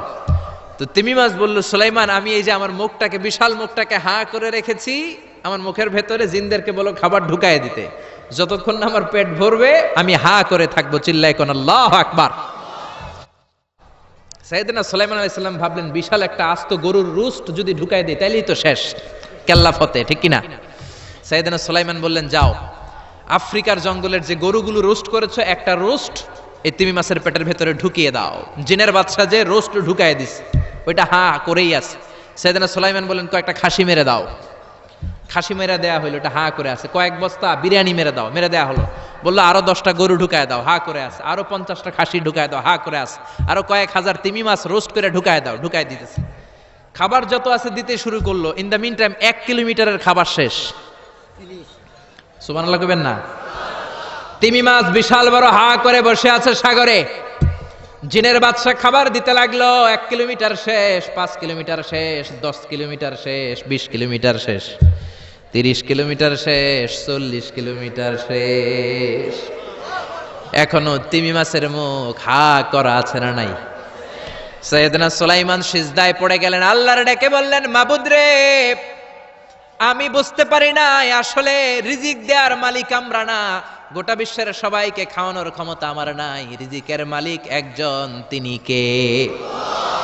তিমি মাছ ডেকে বলে, ও সুলাইমান, প্রতিদিন রব্বুল আলামিন 3 লোকমা খাবার আমারে খাওয়ায়, 3 লোকমা খাবার সাগর থেকে আমাকে সংগ্রহ করে দেয়। তুমি যে 40 কিলোমিটারের সব খাবারগুলো আমার পেটের ভেতরে ঢুকিয়ে দিয়েছো সুলাইমান, আল্লাহর 3 লোকমা খাবারের 1 লোকমার সমানও হয় নাই। আরো আস্তে কোন সুবহানাল্লাহ। এজন্য রিজিক দিতে পারে একজন, তিনি কে? আরো জোরে বলেন, কে? এই সূরাটা আল্লাহ শেষ করলেন কি বলে? কুল আরাআইতুম ইন আসবাহা মাউকুম গাওরান ফামান ইয়াতিকুম বিমাইম মাইন। বলো দেখি সবে, শুকাইয়া যদি যায় এই পৃথিবীর পানি, তাহলে হেথায় তটনির ধারা কে দিবে সবারে আনি? চিল্লায় পড়েন আল্লাহু আকবার। একদিন ঘুম থেকে উঠে যদি দেখেন টিউবওয়েল চাপছেন, পানি নাই, নদীর মধ্যে পানি নাই, ট্যাপ ছেড়ে দিলেন, ট্যাপ থেকে কোনো পানি নাই, আপনারে পানির ব্যবস্থা করে দিবে কে? কেউ করে দিতে পারবে আল্লাহ ছাড়া? একটু কল্পনা করেন না, আগামীকালের সকালটা, ঘুম থেকে উঠলেন, মুখ ধুবেন, টয়লেট করবেন, ফ্রেশ হবেন, ট্যাপে পানি নাই, টিউবওয়েলে পানি নাই, বাজারে মিনারেল ওয়াটারও নাই, কোথাও পানি নাই, কি করবেন? পানি দেওয়ার মতো কেউ আছে? জোরে বলেন। এজন্য পানির মালিক কে? জোরে বলেন। এই পানি দিয়ে আল্লাহ আবার শাস্তিও দেয়। পানির অপর নাম যেমনি জীবন, আবার পানির অপর নাম হচ্ছে মরণ। চিল্লায় বলেন ঠিক কিনা? সাইয়েদনা নূহ আলাইহিস সালামের উম্মতকে এই পানি দিয়ে, প্লাবন দিয়ে আল্লাহ শেষ করে দিয়েছেন। চিল্লায় বলেন ঠিক কিনা? এজন্য পানির মালিক আল্লাহ। পানি চাইতে হবে শুধুমাত্র কেবলমাত্র একজনের কাছে, তিনি কে? নাকি বৈশাখীর কাছে চাবেন? নাকি ইন্দ্রদেবের কাছে চাবেন? হিন্দুরা পানি চায় ইন্দ্রদেবের কাছে। কার কাছে? আর আমরা চাই বৈশাখীর কাছে। বৈশাখী মেঘের কাছে জল চেয়ে তুমি কাঁদবে, আমি চাই না, তুমি কাঁদবে, আমি চাই না। এরকম আছে না নাই? বৈশাখী তোমারে পানি দিতে পারে না, ইন্দ্রদেব পানি দিতে পারে না, কোন সরকার বাহাদুর পানি দিতে পারে না। পানি দিতে পারে একজন, তিনি কে? আল্লাহ মেঘ দে পানি দে ছায়া দে রে তুই আল্লাহ মেঘ দে পড়েন পড়েন আল্লাহ মেঘ দে পানি দে ছায়া দে রে তুই আল্লাহ মেঘ দে পানি দেওয়ার মালিক হচ্ছে একজন তিনি কে কেউ যেটা পারে না পারে কে কেউ যেটা দেয় না দেয় কে এই পানি থেকে আল্লাহ মহাবিশ্বের সব সৃষ্টি করলেন ওয়াজআলনা মিনাল মাই কুল্লা শাইইন হাই আফালা ইউমিনুন আমি পানি থেকে তোমাদের সবাইকে বানালাম তারপরেও কি ওরা ঈমান আনবে না ১৫০০ বছর আগে আল্লাহ কোরআনে বললেন আমি পৃথিবীর সব প্রাণগুলোকে বানিয়েছি পানি থেকে কোত্থেকে জোরে বলেন বিজ্ঞানীরা এখন স্বীকার করছে যে পৃথিবীর সর্বপ্রথম প্রাণ পানি থেকে এসেছে চাঁদে পানি নাই তাই প্রাণও নাই মঙ্গলে পানি নাই তাই প্রাণও নাই জুপিটারে পানি নাই তাই প্রাণও নাই কোন গ্রহে একটা ফোঁটাও পানি নাই তাই প্রাণও নাই পৃথিবীতে পানি আছে তাই পৃথিবীর মধ্যে প্রাণ দিয়ে পৃথিবীটাকে চমৎকার করে তৈরি করে দিয়েছে কে বিজ্ঞানীরা বলে পৃথিবীর সর্বপ্রথম যে প্রাণকণা আবিষ্কার হয়েছে এটার নাম হচ্ছে অ্যামিবা কি নাম তারা বলে এটা পানি থেকে এসেছে it's a very small unicellular organism in the world পৃথিবীর সবচেয়ে ছোট এককোষী জীবকণা হচ্ছে অ্যামিবা তারা বলে এই অ্যামিবা পানি থেকে এসেছে তারপরে এসেছে জুপ্লাঙ্কটন ফাইটোপ্লাঙ্কটন ব্যাকটেরিও প্লাঙ্কটন হোলো প্লাঙ্কটন এইভাবে যত প্রাণের যত স্পিসিজ আছে প্রজাতিগুলো ডেভেলপ করেছে সবগুলোকে পানি থেকে তৈরি করলো কে আবার আল্লাহ ডেকে বললেন গোলাম পানিকে আমি দুই কিসিমের করলাম কোথাও আমি দিয়ে দিলাম লোনা পানি আবার কোথাও বইয়ে দিলাম মিঠা পানি আছে না নাই সাগরের মধ্যেও দুই ধরনের পানি কালো পানি নীল পানি একই সাগরের মধ্যে বয়ে যায় কিন্তু মাঝখানে অদৃশ্য ব্যারিকেড দিয়েছে কে মারাজাল বাহরাইনি ইয়ালতাকিয়ানি বাইনাহুমা বারযাখুন লা ইয়াবগিয়ান ফাবিআইয়ি আলাই রাব্বিকুমা তুকাযযিবান একই সাগরের মধ্যে লোনা পানি মিঠা পানি একটার একটার সাথে মিশে না এক জায়গায় নীল কালারের পানি আরেক জায়গায় একটু কালচে রঙের পানি একসাথে আছে কিন্তু একটার সাথে আরেকটা মিশে না দেখেছেন কেউ দেখেন নাই বাংলাদেশে আছে কিন্তু গোয়ালন্দের ফেরিঘাটে ওইদিকে আছে আমি মিশরে দেখেছি নীল নদের পানির সাথে ভূমধ্য সাগর মেডিটেরেনিয়ান সি এই পানির কোনো মিল হয় না একদিকে নীল নদের পানি আরেকদিকে ওই সাগরের পানি দুইটা একসাথে বয়ে যায় কিন্তু একটার কালারের সাথে আরেকটার কালার মিক্স হয় না চিল্লায় বলেন আল্লাহু আকবার আবার আল্লাহ ডেকে বললেন গোলাম মিঠা পানির নদী দিয়ে বিশ্বটারে আমি সিক্ত করেছি বাংলাদেশের জেলায় জেলায় থানায় থানায় আনাচে কানাচে মিঠা পানির নদী আছে না নাই কথা কন এই নদীগুলো মিঠা পানির নদী না হয়ে যদি লোনা পানির নদী হতো আমাদের গাছপালাগুলো বাঁচত নাকি এই সুন্দর ফুল সুন্দর ফল মিঠা নদীর পানি আল্লাহ তোমার মেহেরবানি তুমি কতই দিলে রতন ভাই বেরাদর পুত্র স্বজন ক্ষুধা পেলে অন্ন যোগাও মানি চাই না মানি আল্লাহ তোমার মেহেরবানি পড়েন আল্লাহু আকবার এজন্য পানি দিতে পারে একজন তিনি কে আবার আল্লাহ ডেকে বললেন আন্না সাবাবনাল মাআ সাব্বা সুম্মা শাকাকনাল আরদা শাক্কা যেখানে যতটুকু পানি দেয়া দরকার ততটুকু দিলাম নারিকেল গাছের উপরে কাটলে কোনো পানি পড়ে না কিন্তু খেজুর গাছের মাথায় যদি কেটে দেন শীতকালে মিষ্টি পানি আসে না নাই একরকম না দেখতে নারিকেল গাছ খেজুর গাছ রাস্তার এই পাশে নারিকেল গাছ রাস্তার এই পারে খেজুর গাছ চিনেন তো খেজুরের রস খান না আপনারা নারিকেল গাছের মাথায় কেটে দিলে কোনো রস নাই শুকনা আর খেজুর গাছের মাথায় যদি আপনি কেটে দিয়ে একটা ঘটি দিয়ে দেন সকালে মিষ্টি রসের ব্যবস্থা করে দেয় কে আবার আখের ভিতরে মিষ্টি রস দিলেন আখ বলেন নাকি গ্যান্ডারি বলেন কুইশাল হ্যাঁ কুইশাল আখ গ্যান্ডারি যেটাই বলেন এই গ্যান্ডারি দেখতে যেমন বাঁশের চিকন কঞ্চিগুলো একরকম ঠিক কিনা এই গ্যান্ডারি এই ইক্ষু মিলে ঈশ্বর দিতে আছে বাংলাদেশ ঈশ্বর দিতেও আমরা যাই মাহফিলের জন্য ওখানে সুগার মিলে ঢুকালে এখান থেকে গ্যান্ডারিগুলোকে ইক্ষুগুলোকে প্রসেস করে ওই দিক দিয়ে মিষ্টি পানি বের হয় গরম হিট দিলে এটা শুকনো খসখসে সুগার হয়ে যায় সুবহানাল্লাহ কইবেন না একই রকম দেখতে বাঁশের কঞ্চি গ্যান্ডারি দেখতে যেমন ইক্ষু দেখতে যেমন বাঁশের কঞ্চিও দেখতে তেমন, গ্যান্ডারিগুলো ইক্ষুগুলো সুগার মিলে দিলে রস বের হয়। বাংলাদেশের সব বাঁশগুলো কেটে কেটে সুগার মিলে দিলে এক ফোঁটা রস বেরোবে নাকি? জোরে বলেন, বেরোবে? এজন্য আল্লাহ বললেন আন্না সাবাবনাল মাআ সাব্বা, যেখানে যতটুকু পানির দরকার ততটুকু দিলাম। ক্ষীরার ভেতরে যতটুকু পানি কমলার ভেতরে ততটুকু নাই, তরমুজের ভেতরে যতটুকু পানি আপেলের ভেতরে ততটুকু নাই, নারিকেলের ভেতরে যতটুকু পানি ডাবের ভেতরে ততটুকু নাই। সুবহানাল্লাহ, চিল্লায় পড়েন সুবহানাল্লাহ। আবার পৃথিবীর সব পানিগুলো যদি টকবগে ফুটন্ত গরম হয়ে যেত, খেতাম কি? পান করার কোনো সুযোগ থাকতো না। জোরে কোন ঠিক কিনা? যদি দেখতেন যে পৃথিবীর সব জায়গার পানি ফুটন্ত গরম, এটা ঠান্ডা হয় না, আমরা খেতে পারতাম? কথা কন না। আপনারা যে পান করেন গরম পানি না ঠান্ডা পানি? দিও তৃষ্ণা পেলে ঠান্ডা পানি, ক্ষুধা পেলে লবণ ভাত। আল্লাহ এই গরিবের শোনো শোনো মুনাজাত, আল্লাহ এই গরিবের শোনো শোনো মুনাজাত, আল্লাহ এই গরিবের। পড়েন না আমিন? আরে জোরে পড়েন আমিন। এজন্য পানি দেওয়ার মালিক একজন, তিনি কে? রিজিক দেওয়ার মালিক একজন, তিনি কে?